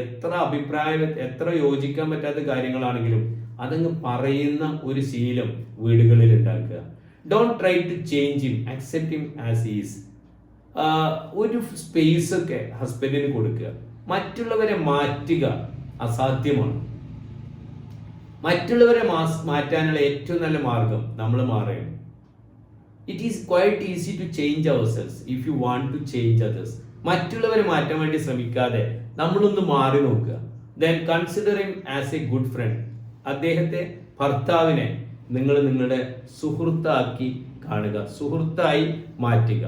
ദെൻ കാര്യങ്ങൾ ഒരുമിച്ച് ചെയ്യുന്ന ശീലങ്ങൾ ഉണ്ടാവുക. ഹോബീസ് ആണെങ്കിലും രണ്ടുപേർക്കും ഇപ്പൊ എക്സസൈസിന്റെ ഒക്കെ കാര്യത്തിൽ എന്തുകൊണ്ട് ഒരു സമയം അതിനനുസരിച്ച് മാറ്റിവെച്ച് നമുക്ക് ഒരുമിച്ച് ചെയ്തുകൂടാ.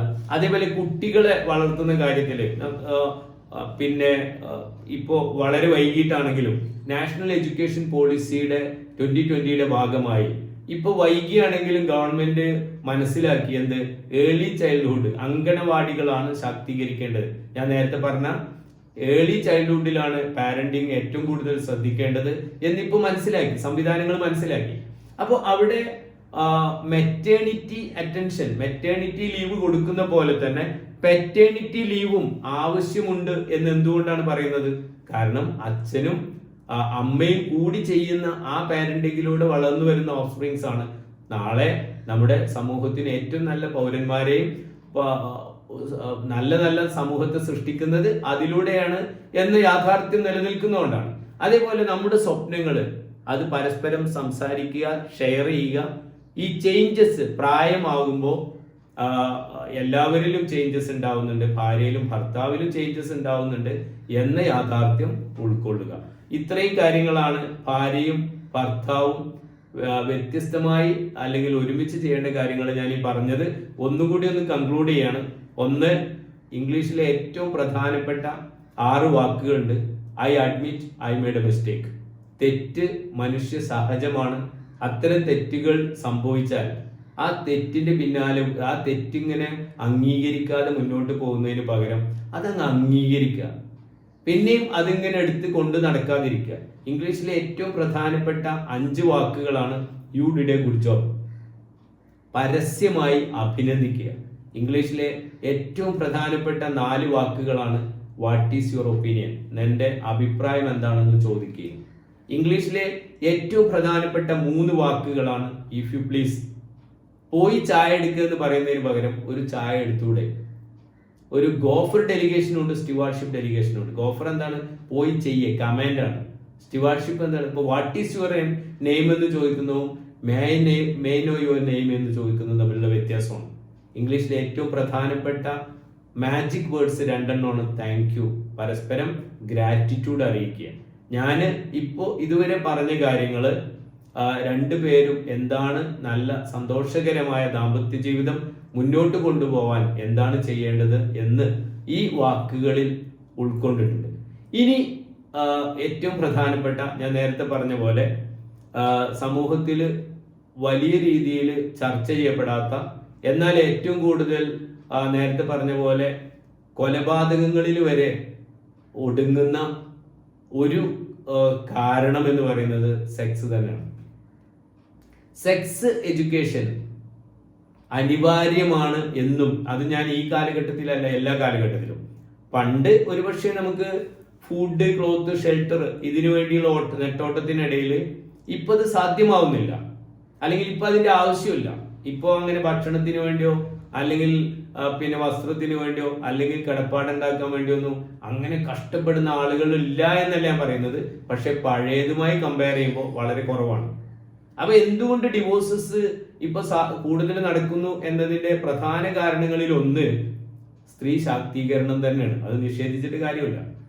സ്ത്രീകൾ പണ്ട് അവർ മാരീഡ് വിഡോസ് ആണെന്ന് ഞാൻ നേരത്തെ പറഞ്ഞു. അതായത് സെക്സിനെ കുറിച്ച് ഇത്രേ എനിക്ക് അധികാരമുള്ളൂ, ഇത്രേ എനിക്ക് പിന്നെ ആഗ്രഹിക്കാൻ പറ്റൂ എന്ന് ചിന്തിച്ചതിൽ നിന്ന് ഇപ്പോൾ അവള് അതിനെക്കുറിച്ച് അവബോധമുണ്ട്. അവൾ ഫിനാൻഷ്യലി ഇൻഡിപെൻഡന്റ് ആയി മാറി.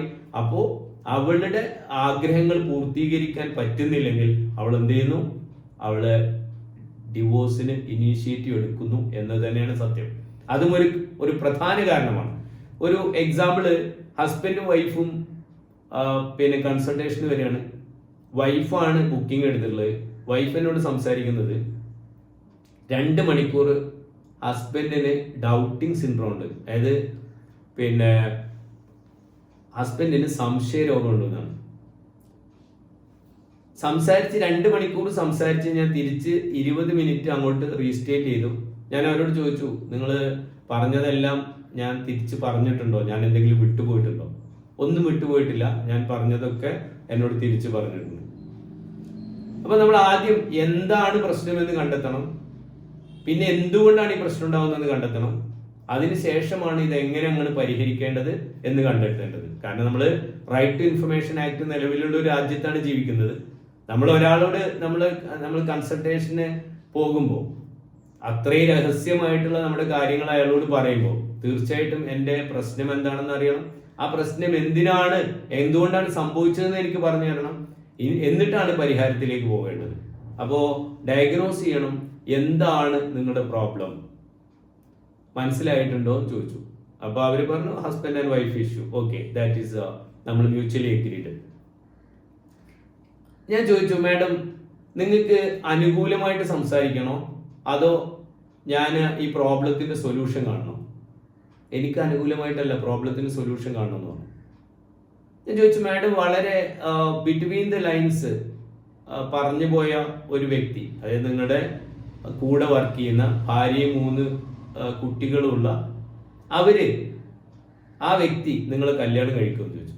അപ്പൊ അവര് അങ്ങനെയൊന്നും പറഞ്ഞിട്ടില്ല, അവര് പെർഫെക്റ്റ് ആണ് എന്നാണ് എന്നോട് പറഞ്ഞു. ഞാൻ പറഞ്ഞു, you can try to disprove that but I will prove it if you are taking it as a challenge. നിങ്ങളിതൊരു വെല്ലുവിളിയായിട്ട് ഏറ്റെടുക്കാൻ തയ്യാറാണ് ഞാനിത് പ്രൂവ് ചെയ്ത് തരാം. You have an extra marital relation with that guy. അവസാനം അവർ പറഞ്ഞു, അതായത് എന്താണ് ക്ലയന്റ് പറയുന്നത് അത് അതേപോലെ പറയാനല്ല സൈക്കോളജിസ്റ്റ് ചെയ്യണം. ക്ലയന്റ് പറയാത്ത കാര്യങ്ങൾ മനസ്സിലാക്കാൻ കഴിയണം. അപ്പൊ അവര് പറഞ്ഞു, സർ എനിക്ക് തെറ്റ് പറ്റി, എന്നോട് പുറത്തു തരണം എന്ന് പറഞ്ഞു. ഞാൻ പറഞ്ഞു, നിങ്ങൾ എന്നോട് ഒരു തെറ്റും ചെയ്തിട്ടില്ല, നിങ്ങൾ ഒരു കൺസൾട്ടേഷന് വേണ്ടി വന്ന ആളാണ്. എന്നോട് മാപ്പ് ചോദിക്കാനോ എന്നോട് പൊരുത്തപ്പെട്ട് തരണമെന്നോ പറയാൻ നിങ്ങൾ എന്നോടൊരു തെറ്റും ചെയ്തിട്ടില്ല. പിന്നെ ഞാൻ ഈ കൺവെൻഷനലായിട്ട് കാര്യങ്ങൾ ചെയ്യുന്ന ആളല്ല. I have scientific temper. ഞാൻ സയൻസിൽ അധിഷ്ഠിതമായിട്ടാണ് കാര്യങ്ങൾ ചെയ്യുന്നത്, ലോജിക്കലായിട്ടാണ് ചെയ്യുന്നത്. നിങ്ങൾ തെറ്റ് ചെയ്തു എന്ന് എനിക്ക് തോന്നുന്നില്ല. കാരണം you are 31 years old, you are beautiful, financially stable ആണ് നിങ്ങൾ. തീർച്ചയായിട്ടും നിങ്ങൾ എന്തിന് നിങ്ങളുടെ നല്ല സമയം നിങ്ങൾ എന്തിന് സ്പോയിൽ ചെയ്യണം? കുട്ടികളുണ്ട്, അല്ലെങ്കിൽ സമൂഹമുണ്ട്, കുടുംബമുണ്ട്. ഇതിനൊന്നും ഒരാളുടെ ജീവിതം ഒഴിഞ്ഞു വെക്കണം എന്ന് പറയുന്ന ഒരാളല്ല ഞാൻ. ഒരു പെൺകുട്ടി തെറ്റിനരികിലൂടെ പോയാൽ അവള് ജീവിതകാലം മുഴുവൻ ആ പാപവും പേര് ജീവിക്കണം. നേരെ മറിച്ച് ഒരു പുരുഷനാണെങ്കിൽ അവനൊരു പുരുഷനാണ് എന്ന് പറയുന്ന ആ കാലഘട്ടത്തിൽ നിന്നൊക്കെ നമ്മൾ മാറിക്കൊണ്ടിരിക്കുകയാണ്. അതേപോലെ കുട്ടികൾക്ക് വേണ്ടി നിങ്ങൾ നല്ല സമയം ചെലവഴിക്കുമ്പോൾ ഈ കുട്ടികൾ നിങ്ങൾ ഒരിക്കലും ശ്രദ്ധിക്കാനൊന്നും പോകുന്നില്ല. They will go their own വേ. അപ്പോൾ അതല്ല ഞാൻ നോക്കേണ്ടത്. നിങ്ങളുടെ പ്രോബ്ലം എന്താണ്? നിങ്ങളുടെ പ്രോബ്ലം സോൾവ് ചെയ്യാൻ പറ്റുന്നതാണോ? അതിന് എങ്ങനെയാണ് സോൾവ് ചെയ്യേണ്ടത്? ഇതാണ് ഞാൻ നോക്കേണ്ടത്. സയന്റിഫിക്കലി ലോജിക്കലിയാണ് ഞാൻ സൊല്യൂഷൻ നിങ്ങൾക്ക് പറഞ്ഞു തരേണ്ടത്. അപ്പോൾ നിങ്ങൾ തെറ്റ് ചെയ്തു എന്ന് ഒറ്റയടിക്ക് പറയാൻ ഞാൻ തയ്യാറല്ല.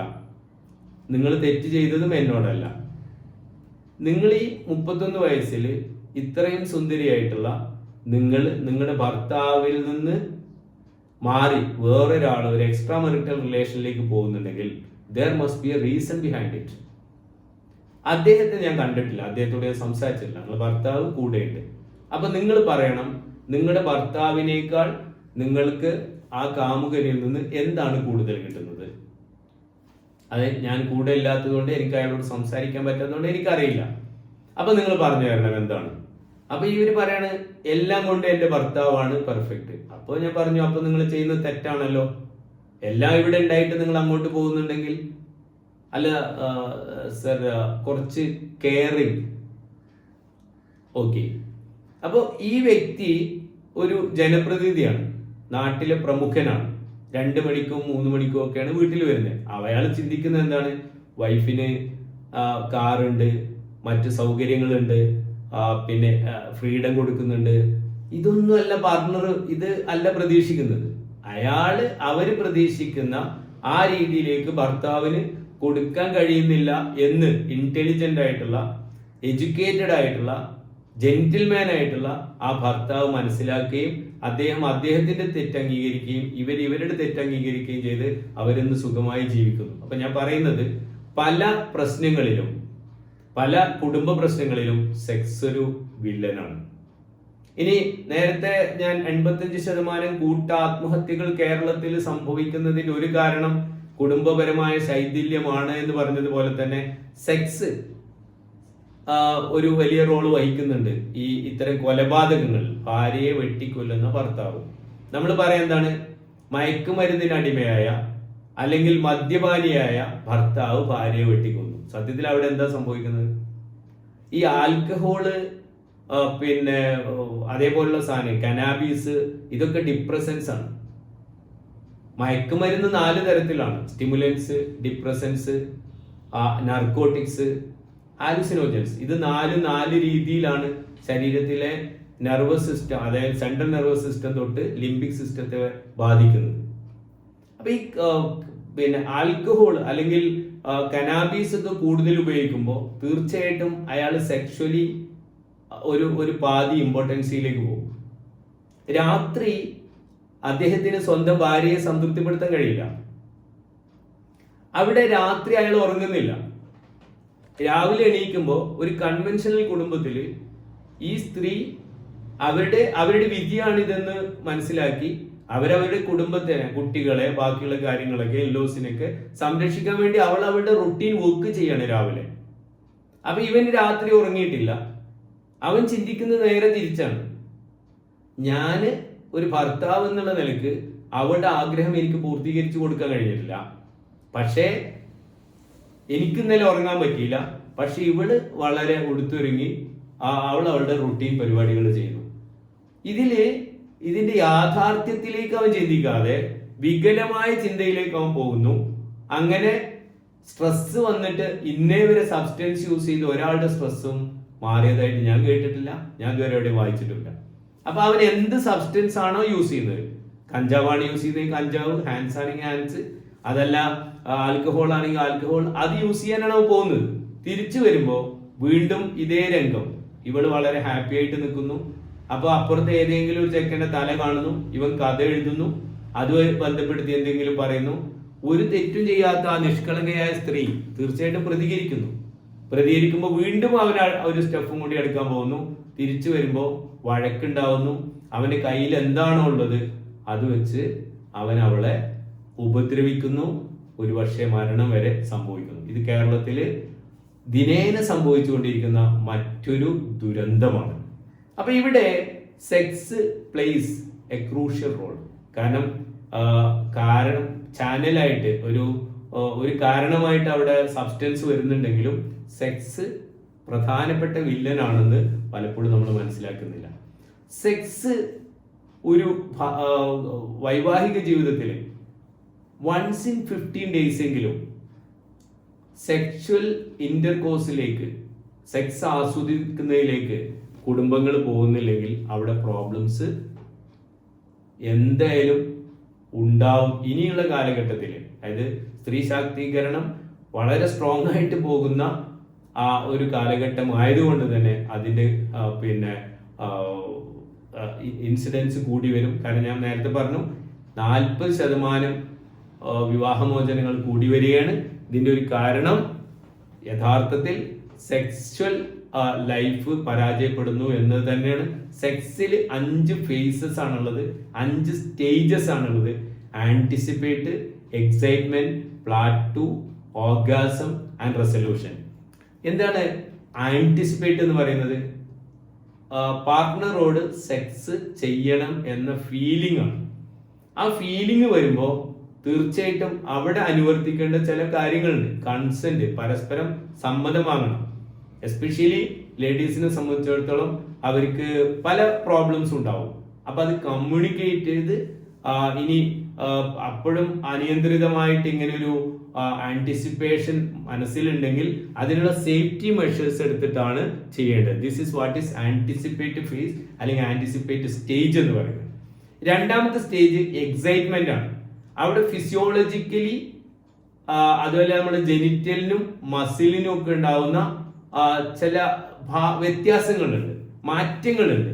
സെക്ഷൽ സ്റ്റിമുലേഷൻ കൂടുമ്പോൾ ഹാർട്ട് റേറ്റ് കൂടും, ബ്ലഡ് പ്രഷർ കൂടും, റെസ്പിറേഷൻ കൂടും. ഫിസിയോളജിക്കലി ആയിട്ട് ഉണ്ടാവുന്ന മാറ്റങ്ങളാണ് എക്സൈറ്റ്മെന്റ് സ്റ്റേജിൽ. അതായത് അഭിവാഞ്ച, സെക്സ് ഇന്ന് തന്നെ വേണം, ഇപ്പൊ തന്നെ വേണം എന്ന അമിതമായ ആഗ്രഹം വരുന്ന സ്റ്റേജാണ് എക്സൈറ്റ്മെന്റ്.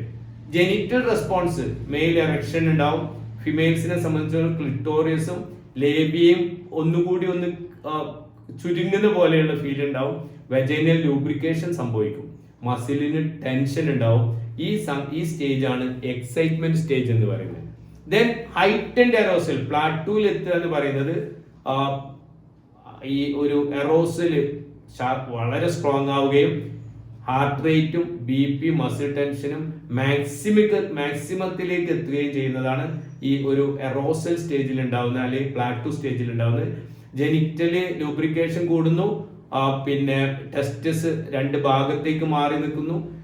ചില ആളുകളുടെ ശരീരത്തിൽ റെഡിഷ് കളർ വരുന്നു, നിപ്പിള് ഹാർഡൻ ആവുന്നു. ഇതൊക്കെ അതേപോലെ വളരെ തമാശ തോന്നാറുണ്ട്.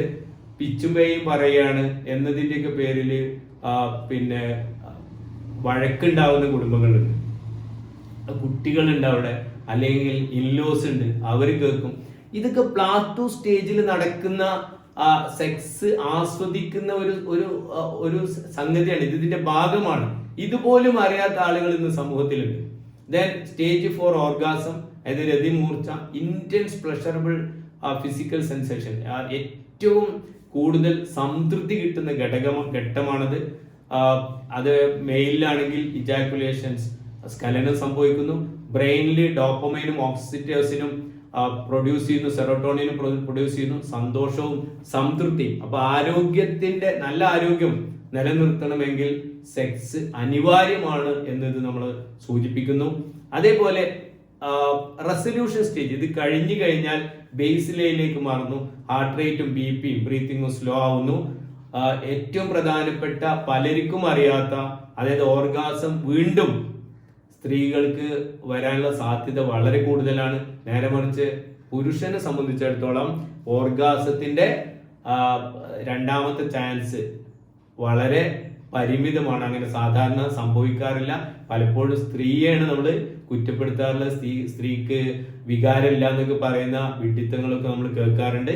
അപ്പോൾ സത്യത്തിൽ രണ്ടാമത് വിതിൻ സെക്കൻഡ്സ് ഓർഗാസം വരുന്നത് സ്ത്രീക്കാണ് എന്ന ബേസിക് നോളജ് ഇല്ലാത്ത ആളുകൾ കൂടി നമ്മുടെ സമൂഹത്തിൽ ജീവിക്കുന്നുണ്ട്. അതേപോലെ കിസ്, ഈ ഫോർ പ്ലേസ്, നേരിട്ട് സ്ട്രൈറ്റ് സെക്സിന് പോകുന്നതിന് മുമ്പ് ഒരു 1 to 6 സെക്കൻഡ് ഡ്യൂറേഷനിൽ ലിപ് ടു ലിപ്പ് പിന്നെ കിസ്, അത് സെക്സിന്റെ ഏറ്റവും പ്രധാനപ്പെട്ട കാര്യമാണ്. ഒരു പിന്നെ കോളേജ് യൂണിയൻ ചെയർമാനും വൈസ് ചെയർപേഴ്സണും അവർ 4 വർഷമായിട്ട് പ്രണയത്തിലാണ്. 1.5 വർഷമായിട്ട് ഒന്നും നടക്കാത്ത കാരണം, കൺസീവ് ഒന്നും ആവാത്ത കാരണം ഇൻലോസിന്റെ അടുത്തും ഫാമിലീസിൽ നിന്നൊക്കെ പ്രോബ്ലംസ് വരികയാണ്. അപ്പൊ ഹസ്ബൻഡ് വൈഫിനെ കുറ്റപ്പെടുത്തുന്നു, വൈഫ് ഹസ്ബൻഡിനെ കുറ്റപ്പെടുത്തുന്നു. വൈഫ് പറയുന്നത് കോളർ ചെയ്യണം, അവൾക്ക് എവിടുന്നോ കിട്ടിയ ഇൻഫർമേഷനാണ്. എനിക്ക് ആദ്യം അത് മനസ്സിലായില്ല. ഞാൻ പറഞ്ഞു, കുട്ടി, ഇതൊക്കെ നിങ്ങൾക്ക് പോൺ ടിവിന്ന് പിന്നെ വീഡിയോസ് നിന്ന് കിട്ടുന്ന ഇൻഫർമേഷനാണ്, ഇതല്ല സെക്സ്. They are actors. അതേപോലെ കെട്ടിയിട്ടിട്ട് ചെയ്യും എന്ന് പറഞ്ഞതിന്റെ പേരില്, ഫ്രണ്ട്സ് പറഞ്ഞതിന്റെ പേരില് ഹസ്ബൻഡിനെ ഇന്റർകോസ് ചെയ്യാൻ സമ്മതിക്കാത്ത കേസുകൾ വരെ വന്നിട്ടുണ്ട്. ഇൻസേർഷൻ ഫോബിയ ഇന്ന് കാണുന്ന ഒരു വലിയ വിഷയമാണ്. ഇൻസേർട്ട് ചെയ്യാൻ സമ്മതിക്കൂല. അപ്പൊ ഇതിലൊക്കെ പല കാരണങ്ങളുണ്ടാവും. PTSD ഉണ്ടാവും, പല വിഷയം ഉണ്ടാവും. അപ്പൊ ഒരു സൈക്കോളജിസ്റ്റും അതേപോലെ എഞ്ചിനീയർ ആയിട്ടുള്ള കപ്പിള് വരികയാണ്. 2 വർഷമായിട്ട് എല്ലാം സംഭവിക്കും, ഫോർ പ്ലേ എല്ലാം സംഭവിക്കും, ബട്ട് ഇന്റർകോസ് ചെയ്യാൻ സംഭവിക്കില്ല. അപ്പൊ ഞാൻ പറഞ്ഞു, ഇത് സാധാരണ 3 കാരണം ഉണ്ടാവാറ്. 1 പോളിപ്പ് എന്തെങ്കിലും ഉണ്ടാവുക, 2 അവർക്ക് ആ ഒരു സെക്ഷൽ ഓർഗൻ ഇല്ലാത്ത ഒരവസ്ഥ വരിക, അതല്ലെങ്കിൽ ഇൻസേർഷൻ ഫോബിയ. ഇതിൽ ആദ്യത്തെ 2 അല്ല എന്നുള്ളത് നിങ്ങളൊരു ഗൈനക്കോളജിസ്റ്റിനെ കണ്ടിട്ട് വന്നിട്ട് അതല്ലെങ്കിൽ നമുക്ക് നോക്കാനുള്ളൂ. അപ്പൊ അവർക്ക് ആ 2 വിഷയമല്ല, ഇൻസേർഷൻ ഫോബിയാണ്. കുട്ടിയുടെ ഒരു 10 വയസ്സ് പ്രായത്തില് ക്രൂരമായ പീഡനത്തിന് ഇരയായിട്ടുണ്ട്. അപ്പൊ ഇതെന്താണെന്നൊന്നും അറിയാത്ത ആ ഒരു ഘട്ടത്തില് അവൾക്ക് ഉണ്ടായിട്ടുള്ള ആ ഒരു ട്രോമയാണ് ആ ഭാഗത്തൊക്കെ ഇപ്പോഴും വേദന അനുഭവിക്കുന്നു എന്നത്. അത് പറഞ്ഞ് മനസ്സിലാക്കി അവരിപ്പോ ഇന്ന് വളരെ സന്തോഷത്തോടെ ജീവിക്കുന്നു. വേറൊരു സ്റ്റോറി എന്ന് പറയുന്നത്, ഹസ്ബൻഡും വൈഫും വളരെ സ്നേഹത്തിലാണ്, പക്ഷെ അവർക്ക് ജീവിതം മുന്നോട്ട് കൊണ്ടുപോകാൻ കഴിയുന്നില്ല. അവിടെ വലിയ പ്രശ്നം മദറിലാണ്. അപ്പൊ ഞാൻ ചോദിച്ചു, ഇങ്ങനെ നിങ്ങൾ അടുത്തിരുന്ന് സംസാരിക്കുമ്പോൾ പ്രശ്നം ഉണ്ടാവാറുണ്ടോ? ഉണ്ട്. നിങ്ങൾ ടൂറൊക്കെ പോകണം തീരുമാനിക്കുമ്പോൾ മദറിലോനെ ഹോസ്പിറ്റലിൽ കൊണ്ടുപോയി വരാറുണ്ട്. അതങ്ങനെ കൊള്ളാവാറുണ്ട്. പീപ്പിംഗ് ടോം ഉണ്ട്, ഒളിഞ്ഞു നോട്ടമുണ്ട്. ഞാൻ ചോദിച്ചു, ഹസ്ബൻഡ് പിന്നെ മദറിന് എത്ര പ്രായം? 46 years. ആള് കാണാൻ എങ്ങനെ? ആ പ്രദേശത്തെ ഏറ്റവും സുന്ദരിയാണ്. സാമ്പത്തികമായിട്ട് എങ്ങനെ? ഞങ്ങളാണ് അവിടുത്തെ ഏറ്റവും റിച്ചസ്റ്റ് ആയിട്ടുള്ള ഫാമിലി. അപ്പോ ഫാദറിന് എന്ത് സംഭവിച്ചു? Father 23 years ago heart attack ആയിട്ട് മരിച്ചുപോയി. എത്ര മക്കളുണ്ട്? എൻ്റെ ഹസ്ബൻഡ് മാത്രമേ ഉള്ളൂ. നീ ആ ഒരു സാഹചര്യത്തിൽ എത്തുമ്പോൾ മാത്രമാണ് നിനക്കത് മനസ്സിലാക്കാൻ കഴിയുള്ളൂ. എന്തുകൊണ്ടാണ് നിന്റെ മദറിലോ അങ്ങനെ പെരുമാറുന്നത് എന്ന് നീ എപ്പോഴേലും ചിന്തിച്ചിട്ടുണ്ടോ? ഇല്ല. കുട്ടി 23 വയസ്സിൽ ഒരു സ്ത്രീ വിധവയാകുകയാണ്. അവള് പലതരത്തിലുള്ള ഈ പകൽമാന്യന്മാരുടെ പല ബുദ്ധിമുട്ടുകളും ആ സ്ത്രീ അനുഭവിക്കേണ്ടി വന്നു. സൗന്ദര്യമുണ്ട്, സമ്പത്തുണ്ട്. ഈ കുട്ടിയുടെ മുഖത്ത് നോക്കിയിട്ട് എൻ്റെ മാത്രം ജീവിതം എന്നൊരു ചിന്തയിലേക്ക് അവർ പോയില്ല. വാശിയോടുകൂടി ആ മകനെ അവർ വളർത്തി. അവൻ നല്ല വിദ്യാഭ്യാസം അവന് കൊടുത്തു. അവനൊരു ഘട്ടം എത്തുമ്പോൾ നല്ലൊരു പാർട്ട്ണറെ അവന് കൊടുത്തു. ഇപ്പോ അവരോട് ചോദിക്കുകയാണ്, വാട്ട് നെക്സ്റ്റ്? ഇനി എൻ്റെ വഴി എന്താണ്? ഈ പ്രായത്തിൽ ഞാൻ എവിടെയായിരുന്നു? ഞാൻ ആർക്ക് വേണ്ടിയാണ് ഇത്രയും കാലം ജീവിച്ചത്? ഇനി എനിക്ക് വേണ്ടി ആര്? ഈ ചോദ്യം നീ ചോദിക്കേണ്ട ഒരു അവസ്ഥ വന്നെങ്കിൽ മാത്രമേ നിനക്ക് അവരെ എമ്പതൈസ് ചെയ്യാൻ പറ്റുള്ളൂ. പക്ഷെ ആ പെൺകുട്ടി എന്നോട് സോറി പറഞ്ഞു, സാർ ഞാൻ ഇവിടെ വരാൻ പാടില്ലായിരുന്നു, എന്താണ് ചെയ്യേണ്ടതെന്ന് ഞാൻ തീരുമാനിച്ചിട്ടുണ്ട്. ഇന്ന് അവരുടെ മദറിലോനെ രണ്ടാമത് കല്യാണം കഴിപ്പിച്ചു. അതിൽ 2 കുട്ടികളുണ്ട്. ഇവര് 2 പേരും 2 കുട്ടികളും ഈ 2 ഫാമിലിയും വിദേശത്ത് വളരെ സന്തോഷമായിട്ട് ജീവിക്കുന്നു. ഒരു ഭർത്താവിന് ഭാര്യ നഷ്ടപ്പെട്ടാൽ അടുത്ത മാസം തന്നെ ഭർത്താവിനെ കൊണ്ട് കല്യാണം കഴിപ്പിക്കാൻ ആളുണ്ടാവും.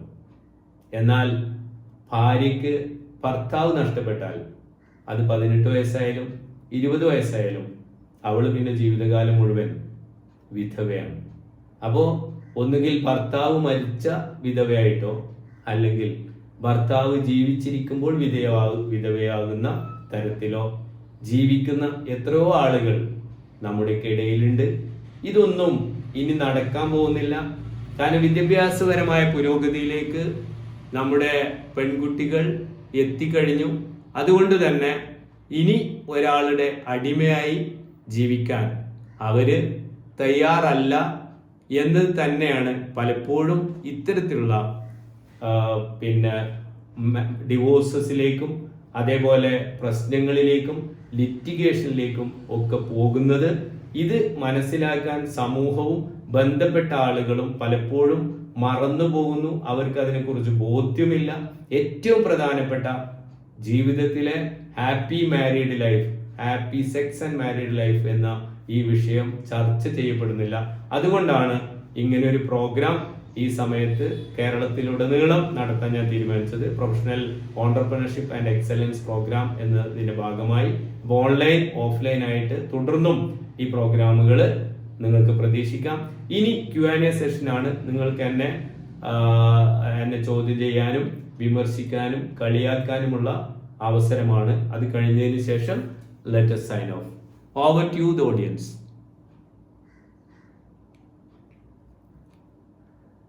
Sabinat, are you there? Rinshad Inda.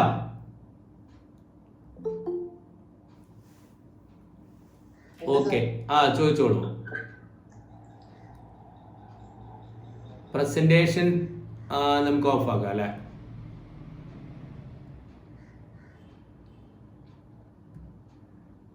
Okay, ആർക്കെങ്കിലും എന്തെങ്കിലും ചോദിക്കാണ്ടേ ചോദിക്കാം. മോളി പ്രകാശും ഡോക്ടറും ഉണ്ട്, ചോദിക്കാം.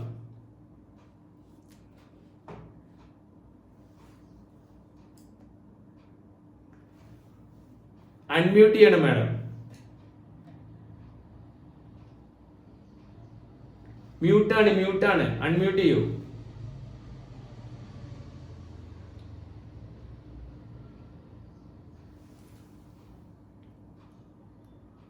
മാഡം അൺമ്യൂട്ട് ചെയ്ത് സംസാരിക്കൂ. ചോദിച്ചോളൂ.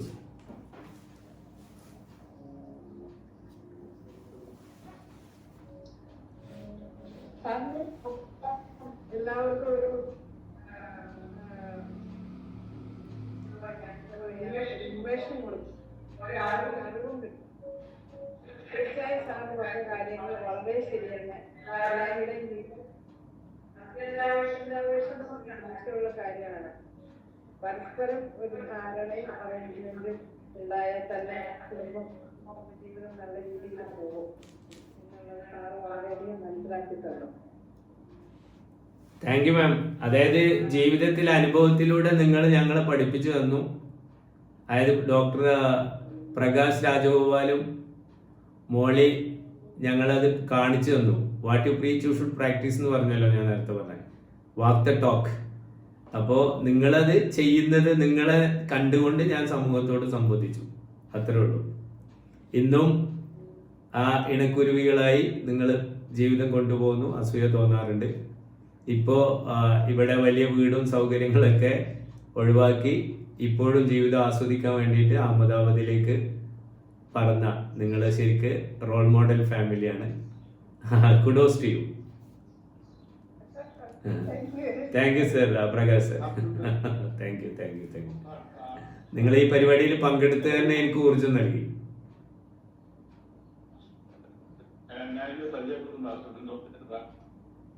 കേട്ടില്ല സർ, ഇടയ്ക്ക് കേട്ടില്ല സർ, ഇടയ്ക്ക് കേട്ടില്ല.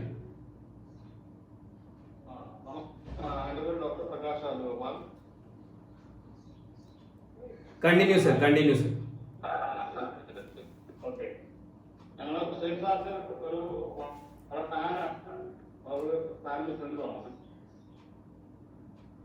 ഇത് സയന്റിഫിക്കായിട്ട് പറയുകയാണെങ്കിൽ സെക്സിന്റെ കാര്യം പറയുമ്പോൾ ഒരു 50 വയസ്സ് അടുത്ത എല്ലാവർക്കും പ്രോസ്റ്റേറ്റ് പ്രോബ്ലം ഉണ്ട് ആണുങ്ങൾക്ക്. പ്രോസ്റ്റേറ്റ് എന്ന് പറഞ്ഞാൽ അറിയാലോ, ഇത് നമ്മുടെ ശുക്രം ഉത്പാദിപ്പിക്കുന്ന ഗ്രന്ഥിയാണ്.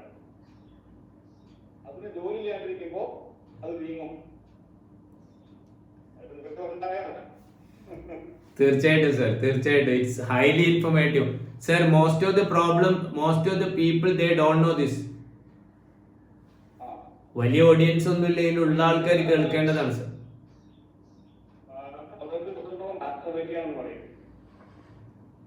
അത് മാസ്റ്റർബേറ്റ് ചെയ്യണമെങ്കിൽ സ്റ്റിമുലേഷൻ വരണ്ടേ? ചെറുപ്പക്കാർക്ക് വരുന്നില്ലോ. എല്ലാവർക്കും ഒരു വിചാരണ്ടേ 40-50 വയസ്സ് കഴിഞ്ഞാലേ എല്ലാം കഴിഞ്ഞു. അത് ശരിയല്ല. നമുക്ക് എന്താ സംഭവിക്കുന്നത്? ട്രാൻസ്ഫോർമേഷനാണ്. It's a transformation. ചെറുപ്പത്തിൽ വളരെ വേഗത്തിൽ നടക്കുന്ന കാര്യങ്ങൾ വളരെ മെല്ലെ നടക്കുന്നു. ഓപ്പണായിട്ട് പറയാം, ഓർഗാസം സംഭവിക്കുമ്പോൾ ഒരു 30 വയസ്സിന് മുമ്പുള്ള ആ ചുറ്റിലുണ്ടല്ലോ, അതുണ്ടാവില്ല. അത് വളരെ സ്ലോ ആൻഡ് ഗ്രാജുവൽ, വളരെ എൻജോയബിൾ ആണ്. അങ്ങനെ മനസ്സിലാക്കണം. Okay, sorry to frank that much. Sir, ഇതൊക്കെ വളരെ ഇൻഫോർമേറ്റീവ് ആയിട്ടുള്ള കാര്യം. കാരണം ഈ പ്രോസ്റ്റേറ്റിന്റെ കാര്യത്തില് ഈയിടെ ഉണ്ടായിട്ടുള്ള ഒരു ഇൻസിഡന്റ്, അതായത് ന്യൂയോർക്ക് ഹോസ്പിറ്റലിലെ ഡോക്ടർ ബിദേയു എന്നാണ് അയാളുടെ പേര്. അപ്പോ അദ്ദേഹം ഒരു അവിടുത്തെ ന്യൂയോർക്ക് ഇന്റർനാഷണൽ ബിസിനസ് സ്കൂളിലെ പ്രൊഫസേഴ്സിനെ കാണാൻ പോയൊക്കെ ഒരു സ്റ്റോറി ഉണ്ടായിരുന്നു. അപ്പൊ അത് ഇത്രയാണ്. അതായത് അതിൽ ഞാൻ മനസ്സിലാക്കിയത്, പ്രോസ്റ്റേറ്റ് ക്യാൻസർ വന്നാൽ ക്യാൻസർ അയാളെ കൊല്ലുന്നതിന് മുമ്പ് പ്രായം അയാളെ കൊല്ലും എന്ന് പറയുന്ന ഒരു ചൊല്ലുണ്ട്. സാർ കേട്ടിട്ടുണ്ടാവും. അതായത് ക്യാൻസർ വന്നാൽ പോലും അദ്ദേഹം ജീവിക്കും, പക്ഷെ പ്രായമായിട്ടാണ് അയാൾ മരിക്കുന്നത്. അപ്പൊ ഇത് പല ആളുകൾക്കും അറിയില്ല സാർ. ഇങ്ങനത്തെ ഒന്നും സംഗതികൾ കേൾക്കാൻ ആളില്ല, ഇതൊന്നും പറഞ്ഞു കൊടുക്കാനും ആളില്ല. ഇതൊക്കെയാണ് സത്യത്തിൽ സമൂഹത്തിന്റെ പ്രശ്നം. അപ്പൊ സാറ് ഇങ്ങനെ ഒരു വളരെ വാല്യുബിൾ ആയിട്ടുള്ള ഇൻഫർമേഷൻ തന്നതിന് മെനി താങ്ക്സ്. ഞാൻ ഇനിയും സാറ് വിളിക്കും, പ്രോഗ്രാമുകൾക്ക് വിളിക്കും.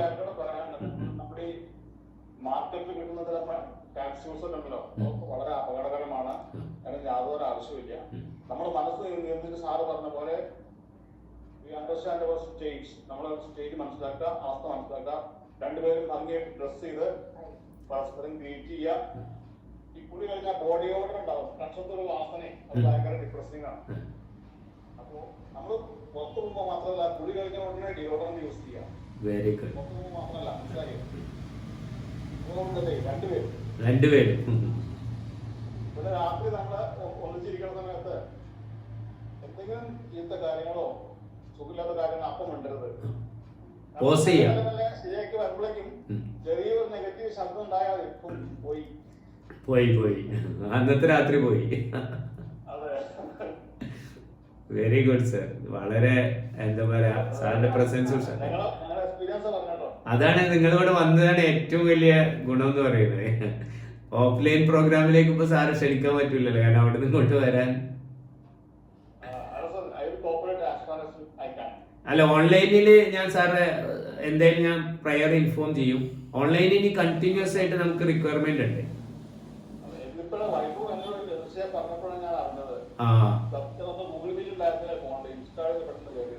സർ, ഇന്ന് ഓഫ്ലൈൻ പ്രോഗ്രാം ഉണ്ടായിരുന്നു. ആക്ച്വലി അത് എന്റെ ഒരു ഇഷ്യൂ കാരണം ഒന്ന് മാറ്റി.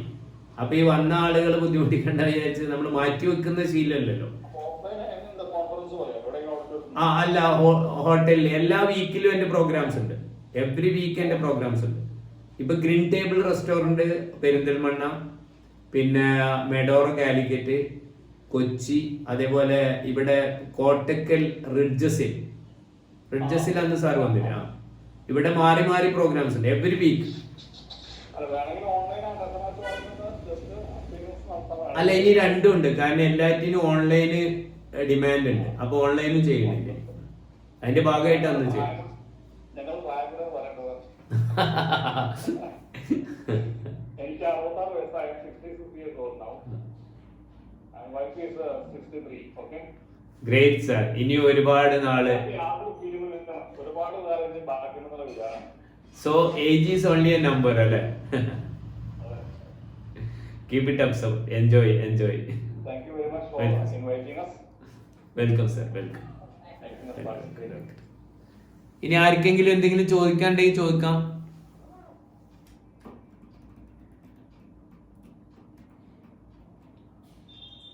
Hello sir. Yeah sir, Priya പറഞ്ഞോളൂ. ഇല്ല, ചോദിക്കാനല്ല, ജസ്റ്റ് നമ്മളെന്താന്ന് വെച്ചാൽ ഇപ്പൊ നമ്മളിപ്പം ഈ സെക്സ് എഡ്യൂക്കേഷൻ അല്ലെങ്കിൽ ഫാമിലി ലൈഫിൽ ഏറ്റവും നമ്മളിപ്പോ എന്താ പറയാ, ഭക്ഷണം, ഉറക്കം, അതുപോലെ തന്നെ അത്യാവശ്യമായിട്ടുള്ള ഒരു കാര്യമാണ് ഈ സെക്ഷൽ റിലേഷൻഷിപ്പും. ഇപ്പൊ ഈവൻ ഇപ്പം പ്രകാശ് സർ ഇങ്ങനെ ഓപ്പൺ ആയിട്ട്, മൊളി മാം ഓപ്പൺ ആയിട്ട് പറയുന്ന സമയത്ത് ഇപ്പം ഞാൻ സാറുമായിട്ട് ഡിസ്കസ് ചെയ്യാറുണ്ടല്ലോ നമ്മള്. ഇപ്പൊ ഫാമിലി ലൈഫില് എന്റെ ഹസ്ബൻഡ് ഓട്ടോമാറ്റിക് ആയിട്ട് കുറച്ച് ദിവസം ഇത് സംഭവിക്കാണ്ടിരിക്കുമ്പോൾ ഫ്രസ്ട്രേറ്റഡ് ആവും. ഓട്ടോമാറ്റിക് ആയിട്ട് എനിക്ക് മനസ്സിലാവും. കാരണം നമ്മളിത് ഡീറ്റെയിൽ ആയിട്ട് നമ്മൾ ഇത്രയും ഇത് മനസ്സിലാക്കി ജീവിക്കുന്ന ഒരാളായതുകൊണ്ട്. അപ്പം ഞാൻ എത്ര ഫ്രസ്ട്രേറ്റഡ് ആണെങ്കിലും, എത്ര ടെൻഷൻ ഉണ്ടെങ്കിലും, എല്ലാ കാര്യങ്ങളും ഇപ്പൊ സാറിന് അറിയാലോ, എന്റെ ഫാമിലിനെ കുറിച്ച് സാറിന് നല്ലോണം അറിയാം. അപ്പം ഓട്ടോമാറ്റിക് ആയിട്ട് ഈ ഒരു എഡ്യൂക്കേഷൻ, അല്ലെങ്കിൽ ഇപ്പം വൈഫൊക്കെ കുറെ കാലം ഇത് സംഭവിക്കാണ്ടിരിക്കുമ്പോഴാണല്ലോ ഈ അവിഹിതത്തിലേക്കൊക്കെ ആണുങ്ങൾ പോകുന്നത്, അല്ലെങ്കിൽ പെണ്ണുങ്ങളാണെങ്കിലും പോകുന്നത്, സംഭവിക്കുന്നത്. അപ്പം എനിക്ക് തോന്നുന്നു സാർ, ഇന്നിപ്പോ നമുക്ക് ആളുകൾ കുറവാണ്, പക്ഷെ എങ്കിൽ പോലും കുറെ ഫാമിലീസ്, ഇപ്പം ഞാൻ കയറിയ സമയത്ത് തന്നെ വേറെ ഒരാൾ, ഇപ്പം എന്റെ ഫ്രണ്ട് തന്നെ ഉണ്ടായിരുന്നു. അപ്പൊ അവരൊക്കെ ഓട്ടോമാറ്റിക് ആയിട്ട് ഞാൻ കയറിയപ്പം അയാൾ ഇറങ്ങിപ്പോയി. ഒരേ സമയം അപ്പം അത് ഒരു മടിയാണോ എന്താണെന്ന് എനിക്ക് മനസ്സിലായില്ല. പിന്നെ നമ്മള് നിർബന്ധിക്കാനോ ചോദിക്കാനോ പോയില്ല. അപ്പൊ ഓട്ടോമാറ്റിക് ആയിട്ട് പല കാര്യങ്ങളും ഇങ്ങനെ ഓപ്പൺ ആയിട്ട് പറയാൻ, അവർക്ക് കേൾക്കാൻ, അവർക്ക് അവരുടെ എന്താ പറയാ, അറിവില്ലായ്മ ആയിരിക്കാം. കാരണം ഇതൊക്കെ ഞാനൊക്കെ എന്റെ മക്കളെ ആണെങ്കിൽ പോലും നമ്മൾ ഇതൊക്കെ പഠിപ്പിച്ചു കൊടുക്കുന്നത്. അപ്പൊ ഞാൻ സാറിനോട് ചോദിക്കുന്നത്, നമുക്കിത് കോളേജ് സ്റ്റുഡൻസിന്റെ ഇടയിലും അതുപോലെ അങ്ങനെ സാർ പറഞ്ഞ പോലെ വൈഡായിട്ട് തന്നെ ചെയ്യണം എന്നാണ് എൻ്റെ ഒരു സജഷൻ അല്ലെങ്കിൽ റിക്വസ്റ്റ്. ഞാനും സാറിന്റെ കൂടെ തന്നെ ഉണ്ടാകും. നമുക്ക് നമ്മുടെ സ്കൂളിലെ കുട്ടികൾ, ഇപ്പം ഒരുപാട് കുട്ടികളുടെ ചെറിയ ഏജിലൊക്കെ ബാഡ് എക്സ്പീരിയൻസ് ഉണ്ടായതൊക്കെ അവർക്ക് അതൊരു ട്രോമയായിട്ട് നിൽക്കുന്ന പല കുട്ടികളും പറയുന്ന ഞാനും കേട്ടിട്ടുണ്ട്. അതൊക്കെ നമ്മളും അറിയുന്നുണ്ട്. അപ്പൊ ഈവൻ ഒരു ബാഡ് ടച്ച്, ഗുഡ് ടച്ച്, അതൊക്കെ ഇപ്പോഴാണ് കുട്ടികളെ പഠിപ്പിക്കാൻ പോലും തുടങ്ങിയിട്ടുള്ളത്. അപ്പൊ നമുക്ക്, ഞാൻ സാറിന്റെ കൂടെ ഉണ്ട്, പ്രകാശ് സാർ പറഞ്ഞ പോലെ തന്നെ ഞാനും സാറിന്റെ കൂടെ തന്നെ ഉണ്ട്. നമുക്കിതൊരു വൈഡായിട്ട് സെക്ഷൽ ഇതിന്റെ കാര്യങ്ങൾ, ഇപ്പൊ എന്റെ മോനാണെങ്കിൽ, ഇപ്പൊ ആൺകുട്ടികളെയാണ് നമ്മൾ ഏറ്റവും കൂടുതൽ പഠിപ്പിക്കേണ്ടത് നന്നായിട്ട്. കാരണം അവരെ കൂടെ, കാരണം അവർക്കും കൂടെ നമ്മൾ അതിന്റെ ഇമ്പോർട്ടൻസ് പറഞ്ഞ് മനസ്സിലാക്കി കൊടുക്കുമ്പോഴാണല്ലോ അവരും ഒരു പെൺകുട്ടിയോട് മോശമായിട്ട് ബിഹേവ് ചെയ്യാതിരിക്കുക. സെയിം പെൺകുട്ടിയോടും അറിഞ്ഞിരിക്കണം ഇതിന്റെ ഇമ്പോർട്ടൻസും കാര്യങ്ങളും. അപ്പം നമുക്കിത് കോളേജ് തലത്തിലും സ്കൂൾ തലത്തിലും ഒക്കെ ഒരു ഏജ് കഴിയുമ്പം അവർക്ക് ആ ഒരു ഫീലിങ്സ് വന്നു തുടങ്ങുന്ന സമയം തൊട്ട് തന്നെ നമ്മൾ അതിനെക്കുറിച്ച് എഡ്യൂക്കേഷൻ കൊടുത്ത് എങ്ങനെ അതിനെ വികാരവിചാരങ്ങളെ എങ്ങനെ കൺട്രോൾ ചെയ്യാൻ പറ്റും എന്നുള്ള കാര്യങ്ങളും എല്ലാം പറഞ്ഞ് മനസ്സിലാക്കി കൊടുക്കണം എന്നാണ് എൻ്റെ ഒരു റിക്വസ്റ്റ്. സാറിനെ പോലത്തെ ഒരാൾക്ക് അതിന് സാധിക്കും. തീർച്ചയായിട്ടും നമുക്കൊന്നും പറ്റില്ല എന്നല്ല പറയുന്നത്, പക്ഷെ സാറിന്റെ കൂടെ ഞാനുണ്ട്. അല്ല, ഇതില് വേറൊരു തമാശ എന്താ വെച്ചാല്, ഈ ഒരു അഡ്വർടൈസ്മെന്റ് പോയിന്. അപ്പൊ സബിനപ്പോ അവള് ഫംഗ്ഷനിലായതുകൊണ്ടാണ്. ഇതില് പല ആളുകളും നമുക്ക് പേഴ്സണലി, അതായത് ഇൻഡിവിജ്വൽ ബുക്കിങ്ങിലേക്കാണ് വന്നത്. ഇൻഡിവിജ്വൽ ബുക്കിങ്ങിന് വരുന്നത് എനിക്ക് നല്ലതാണ്. ഞാൻ പറഞ്ഞു, ഇത് ഇങ്ങനത്തെ ഒഴിവാക്കാനാണ് നമ്മളൊരു മാസമായിട്ടുള്ള പരിപാടി നടത്തുന്നത്. നിങ്ങൾ ഇങ്ങനെ മടി കാണിക്കേണ്ടതില്ല. അപ്പോ ഇതിലെ ഏറ്റവും തമാശ എന്താ വെച്ചാൽ ഭാര്യമാര് റെഡിയാണ്, ഭർത്താക്കന്മാർക്കാണ് പ്രശ്നം. അവർക്ക് ഇത് പരസ്യമായിട്ട് വന്നാൽ അത് നാട്ടുകാരൊക്കെ അറിയില്ലേ എന്ന് ഇങ്ങനത്തെ കുറെ സംഭവങ്ങൾ നമ്മുടെ സമൂഹത്തിലുണ്ട്. ഇപ്പൊ പ്രകാശ് സാറ് പറഞ്ഞ കാര്യം ഒന്ന് ആലോചിച്ച് നോക്ക്. അതായത് പ്രോസ്റ്റേറ്റിന്റെ ഇഷ്യൂ. അതായത് എനിക്ക് തോന്നുന്നത് സാറ് നമ്മള് സ്റ്റാറ്റ് പറയുകയാണെങ്കിൽ ഒരു 50% ആളുകൾക്ക് ഇല്ലേ പ്രകാശ് സാർ പ്രോസ്റ്റേറ്റ് ഇഷ്യൂസ്? ചെറിയ കാര്യം പറഞ്ഞോട്ടെ. ഇപ്പൊ എന്റെ വീട്ടിലൊരു എക്സ്പീരിയൻസിന് ഞാൻ ലൈവായിട്ട് തന്നെ ഷെയർ ചെയ്യാം. എനിക്ക് പ്രോബ്ലം അല്ലേ. അപ്പൊ എന്റെ അച്ഛൻ എനിക്ക് തോന്നുന്നു 64, 65 വയസ്സ്, 66 വയസ്സ് പ്രകാശ് സാറിന്റെ വയസ്സ് തന്നെ ആയിരിക്കും. എന്റെ അമ്മയ്ക്കും ഈ പറഞ്ഞ പോലെ ഒരു 60, 61, 62 വയസ്സാണ്. പക്ഷെ അവര് ഒരുമിച്ചല്ല കിടക്കുന്നത്. അമ്മ വേറെ റൂമിലും അച്ഛൻ വേറെ റൂമിലുമാണ് കിടക്കുന്നത്. അപ്പൊ സത്യം പറഞ്ഞ ഞങ്ങളെല്ലാരും ഒരുമിച്ചാണ് ഫാമിലി. അമ്മ എപ്പോഴും എന്റെ കുട്ടിയോ അല്ലെങ്കിൽ അനിയന്റെ കുട്ടിയോ അല്ലെങ്കിൽ ആരെങ്കിലും ഒരു കുട്ടീന്റെ കൂടെ അമ്മ കിടക്കുക. അപ്പൊ ഇത് ഞാൻ എപ്പോഴും ഞാൻ ആലോചിക്കാറുണ്ട്. അപ്പൊ ഞാനും ഹസ്ബൻഡും ഡിസ്കസ് ചെയ്യാറുണ്ട്. ഒരു ഏജ് കഴിയുമ്പോൾ ഈ ഒരു സെക്ഷൽ റിലേഷൻഷിപ്പ് ഏറ്റവും അത്യാവശ്യമായിട്ട് വരുന്ന സമയത്ത് അവര് ഇതിൽ നിന്ന് മാറി നിൽക്കുകയാണ് ചെയ്യുന്നത്. അപ്പൊ അതൊക്കെ അവരുടെ ഫ്രസ്ട്രേഷൻ ആയിട്ടും ബാക്കി അവരുടെ അസുഖങ്ങളായിട്ടും ഒക്കെയാണ് അവർക്ക് വന്നുകൊണ്ടിരിക്കുന്നത് എന്നാണ് എനിക്ക് ഫീൽ ചെയ്തിട്ടുള്ളത്. പക്ഷെ നമുക്കിപ്പോ എന്റെ പാരന്റ്സിന് എനിക്കിത് പറഞ്ഞ് മനസ്സിലാക്കി കൊടുക്കാൻ പറ്റില്ലല്ലോ. അല്ല, എന്റെ വീട്ടിൽ ഇങ്ങനെ ഉണ്ടായിട്ട് എന്റെ വൈഫാണ് അത് മാറ്റിയത്. അതായത് അവള് പരസ്യമായിട്ട് അവരോട് ചോദിച്ചു, ഞങ്ങൾ 6 മക്കളുണ്ട്, എന്നിട്ട് ഉപ്പയും ഇങ്ങനെ ഒരുമിച്ച് കിടക്കാതിരുന്നാൽ എങ്ങനെയാണെന്ന് ചോദിച്ചതിന് ശേഷമാണ് അവർ ഒരുമിച്ച് കിടക്കുക. ഇത് പല വീട്ടിലുണ്ട് പ്രിയ. ഇതൊന്നും എന്താ വെച്ചാൽ ഇതൊന്നും അല്ല നമ്മളെ പഠിപ്പിക്കുന്നത്, നമ്മൾ കേൾക്കുന്നു, നമ്മൾ വേറെ എന്തൊക്കെ കേൾക്കുന്നത്. അപ്പോ അതിനൊക്കെ തന്നെ. പക്ഷെ ഇതിന്റെ ഓഡിയൻസ് കൂടി വരികയാണ്. ഇതിപ്പോ ജനറേഷൻ മാറി, ജനറേഷൻ ഇതൊക്കെ മനസ്സിലാക്കി ചർച്ച ചെയ്യാൻ തുടങ്ങി. പക്ഷെ ജനറേഷൻ മാറുമ്പോഴും സെക്സ് എഡ്യൂക്കേഷൻ കൊടുക്കാത്തത് കൊണ്ട് ഞാൻ നേരത്തെ പറഞ്ഞ പോലെ വൈകല്യങ്ങൾ പോൺ സ്റ്റാർസ് ചെയ്യുന്നതാണ് സെക്സ് എന്ന ധാരണയിലേക്ക് ഒരു വിഭാഗം പോകുന്നുണ്ട്. എല്ലാവരും എന്നല്ല പറയുന്നത്. അപ്പൊ അത് നമ്മുടെ കടമയാണ്. എന്നെ സംബന്ധിച്ചിടത്തോളം ഇങ്ങനെ മാസമായിട്ട് എന്റെ വിലപ്പെട്ട സമയം ഇങ്ങനെ കളയുന്നതിലാണ് നല്ലത്. എനിക്ക് വരെയൊക്കെ എന്റെ ക്ലിനിക്കിലേക്ക് ക്ഷണിക്കുന്നതാണ് നല്ലത്. ഞങ്ങൾക്ക് അങ്ങനെ അനുഭവം ഉള്ളത് കൊണ്ടാണ് നമ്മൾ മാസ് കൗൺസിലിംഗിലേക്ക് പോയത്. അപ്പൊ അത് ആളുകൾക്ക് പ്രശ്നമാണ്. ഇപ്പൊ നിങ്ങളെ ഫ്രണ്ട് ഇത്ര എഡ്യൂക്കേറ്റഡ് ആയിട്ട് എനിക്ക് തോന്നുന്നു അയാൾ മെഡിക്കൽ ഫീൽഡിലാണ് വർക്ക് ചെയ്യുന്നത്. അപ്പൊ ഒന്ന് ആലോചിച്ചൊക്കെ അവരൊക്കെ കൂടുതൽ സമയം ഫാമിലിയുടെ അടുത്ത് മാറി നിൽക്കുന്ന ആൾക്കാരാണ്. അപ്പൊ പല സമയത്തും അതൊന്നും പറയാൻ പറ്റില്ല. അപ്പൊ നമ്മളെ സംബന്ധിച്ചിട്ട് ഞാൻ പറഞ്ഞു നീ കയറ് എന്ന് പറഞ്ഞു. അവ കയറിയിട്ടുണ്ടായിരുന്നു. പക്ഷെ ഞാൻ ഗുരുവായൂരാണ്, അമ്പലത്തിൽ വന്നതാണ്. അപ്പൊ ഞാൻ അമ്പലത്തിൽ 1:45, 2 മണിക്ക് കയറി 10-15 മിനിറ്റ് ഡിലേ ആയിട്ടാണ് ഞാൻ കയറി നോക്കുമ്പോ അയാൾ ഉണ്ടായിരുന്നു. ഞാൻ പെട്ടെന്ന് കയറി. അത് കഴിഞ്ഞ് പെട്ടെന്ന് നോക്കുമ്പോ ആളെ കാണാനില്ല. പിന്നെ ഞാൻ ചോദിച്ചില്ല, ഞാൻ അതിനെ കുറിച്ച് ഡിസ്കസ് ചെയ്യാനും പോകുന്നില്ല. പക്ഷെ അത് ജനറലുള്ള ഒരു ധാരണയാണ്. അത് നമുക്കിപ്പോ പതിയെ മാറ്റാൻ പറ്റും. ഇൻഡിവിജ്വൽ കൗൺസിലിംഗിന് വരുമായിരിക്കും. അല്ല, നമ്മളെന്താന്ന് വെച്ചാൽ ഇത്രയേ ഉള്ളൂ. ഫാമിലി ലൈഫിൽ എല്ലാവർക്കും പ്രോബ്ലംസ് ഉണ്ട്. പക്ഷെ ഫിനാൻഷ്യൽ ക്രൈസിസ് ഉണ്ടെങ്കിലും ജോലിയുടെ സ്ട്രെസ് ഉണ്ടെങ്കിലും എന്ത് സ്ട്രെസ് ഉണ്ടെങ്കിലും നമ്മളിപ്പം ലേഡീസിന് ജെൻസിന്റെ പോലെ നമുക്കത് ആക്സെപ്റ്റ് ചെയ്യാൻ പറ്റിക്കൊള്ളണമെന്നില്ല. കാരണം മൈൻഡ് അത്രയും പെട്ടെന്നൊന്നും അതിന് ഒരുങ്ങിക്കൊള്ളണമെന്നില്ല. പക്ഷെ എന്നാലും ഇത് ഇമ്പോർട്ടന്റ് ആണ്. വീക്ക്ലി വൺസ് ഓർ ഒരു സമയം പ്ലാൻ ചെയ്തിട്ട്. ഇപ്പൊ ഞാൻ എന്റെ കല്യാണം കഴിഞ്ഞ സമയം മുതൽ അതേപോലെ തന്നെയാണ് ഞങ്ങൾ ഇപ്പോഴും എന്റെ ഹസ്ബൻഡ് അത്രയും നന്നായിട്ട് തന്നെയാണ്. ഇപ്പൊ സാറിന് അറിയാം, എന്നെ അത്രയും സ്നേഹമാണ്, പോസസീവാണ്. പക്ഷെ എന്നാൽ പോലും നമ്മളുടെ അത്യാവശ്യമായുള്ള ബേസിക് നീഡ്സിന് വേണ്ടി ഒരു സമയം ഇമ്പോർട്ടന്റ് ആയി മാറ്റി വെക്കുക എന്നുള്ളത് അത്രയും ഇമ്പോർട്ടന്റ് ആയിട്ടുള്ള കാര്യമാണ്. നമ്മൾക്ക് സാർ പറഞ്ഞ പോലെ എല്ലാ ഹോർമോൺസും നമുക്ക് പ്രൊഡ്യൂസ് ചെയ്യുന്നു. അപ്പോൾ ഈവൻ വർക്കൗട്ട് പോലും വേണ്ട എന്നാണ് സെക്ഷൽ റിലേഷൻഷിപ്പ് ഉണ്ടെങ്കിൽ. ഈവൻ അല്ലേ, അതാണ് ബ്രെയിനിൽ സെറട്ടോണിനും ഒക്കെ പ്രൊഡ്യൂസ് ചെയ്യുന്നത്. അതാണ് സെക്സ് ഇസ് എ പാർട്ട്. നമുക്ക് ഹെൽത്തിന്റെ ഏറ്റവും ഇമ്പോർട്ടന്റ് ആണത്. മോളി മാഡം നഴ്സിംഗ് സൂപ്രണ്ടായിട്ട് റിട്ടയർ ചെയ്ത ആളാട്ടോ. അത്ര ഇയേഴ്സ് ഓഫ് എക്സ്പീരിയൻസ് ആണ്.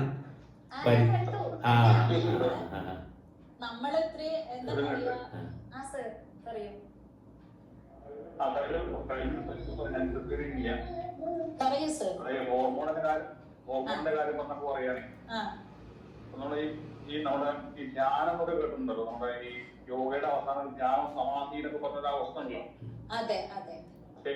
സമാധി എന്ന് പറഞ്ഞാൽ മരിക്കല്ല. സമാധി അതല്ല പറഞ്ഞ നമുക്ക് ആ ഒരു എന്താ പറയാ, ആദ്യം സ്റ്റേജ് പറയേണ്ടത് നമ്മൾ ഒന്നുമില്ല, നമ്മളൊരു അന്തരീക്ഷത്തിലോം ഗാനം മാത്രം കേൾക്കുന്ന ഒരവസ്ഥയിലേക്ക് എത്തും ഗാനം കഴിഞ്ഞ് അങ്ങേറ്റ് എത്തുമ്പോഴേ.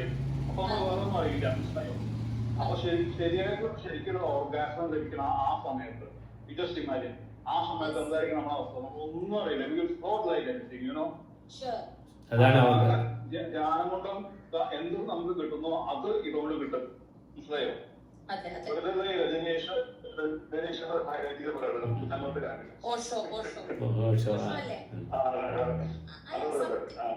സത്യല്ലേ സർ, നമ്മള് ഇവിടെ പിന്നെ പലരും അതെന്താന്ന് വെച്ചാല് അവിഹിതത്തിൽ മാത്രമാണ് ഈ സെക്ഷൽ റിലേഷൻഷിപ്പ് നന്നായി എൻജോയ് ചെയ്യുന്നത് സാധാരണ രീതിയിൽ. പക്ഷെ ഇതില് പ്രശ്നം എന്താന്ന് വെച്ചാല് ഹസ്ബൻഡ് ആൻഡ് വൈഫ് വരുമ്പോഴത്തേക്കും ഫാമിലിയിലെ ഇഷ്യൂ മൊത്തം ഈ സമയത്ത് കയറി വരികയാണ്. അപ്പം ഓട്ടോമാറ്റിക് ആയിട്ട് സാറ് പറഞ്ഞ പോലെ ചെറിയൊരു ശബ്ദം കേട്ടാൽ പോലും ആ മൂഡ് പോകും. അപ്പൊ ചെറിയൊരു പ്രോബ്ലം വരുമ്പോഴത്തേക്ക് നമുക്ക് അവിടെ അധികാരം ഉണ്ടല്ലോ, നമ്മുടെ ഹസ്ബൻഡാണ് അല്ലെങ്കിൽ എപ്പോഴായാലും എന്റെ അടുത്തേക്ക് വന്നോളും എന്നുള്ള ആ ഒരു കൺസെപ്റ്റ് ആണ് സ്ത്രീകൾക്കുള്ളത്. അതേപോലെ തന്നെ ആണുങ്ങൾക്കും അങ്ങനെ തന്നെ ആയിരിക്കും. അപ്പൊ എനിക്ക് തോന്നുന്നു കൂടുതലും എന്താ ഫാമിലിയിൽ പ്രോബ്ലംസ് ഉള്ളത് അവർക്ക് സെക്സ് എഡ്യൂക്കേഷന്റെ കുറവ് കാരണം തന്നെയാണല്ലോ. അപ്പം തീർച്ചയായിട്ടും ഒരു കുഞ്ഞു സാറ് പറഞ്ഞ പോലെ ഒരു കുഞ്ഞു പ്രശ്നം ഉണ്ടെങ്കിൽ ഒരു മുന്നത്തെ റിലേഷൻഷിപ്പ് പറഞ്ഞിട്ടുണ്ടെങ്കിൽ പോലും അത് വെച്ച് ആ സമയത്തായിരിക്കും ചിലപ്പോ അവരെ ബുദ്ധിമുട്ടിക്കുന്നത്. ആ സമയത്ത് അത് പെട്ടെന്ന് മനസ്സിലേക്ക് പെണ്ണുങ്ങൾക്ക് ഓടി വരുമായിരിക്കും. അപ്പോ തീർച്ചയായിട്ടും അതൊക്കെ മാറ്റി വെച്ച് നമ്മള് നമ്മുടെ ലൈഫ് ഇന്ന കാര്യത്തിനാണ് ഇത് നിർബന്ധമുള്ളത്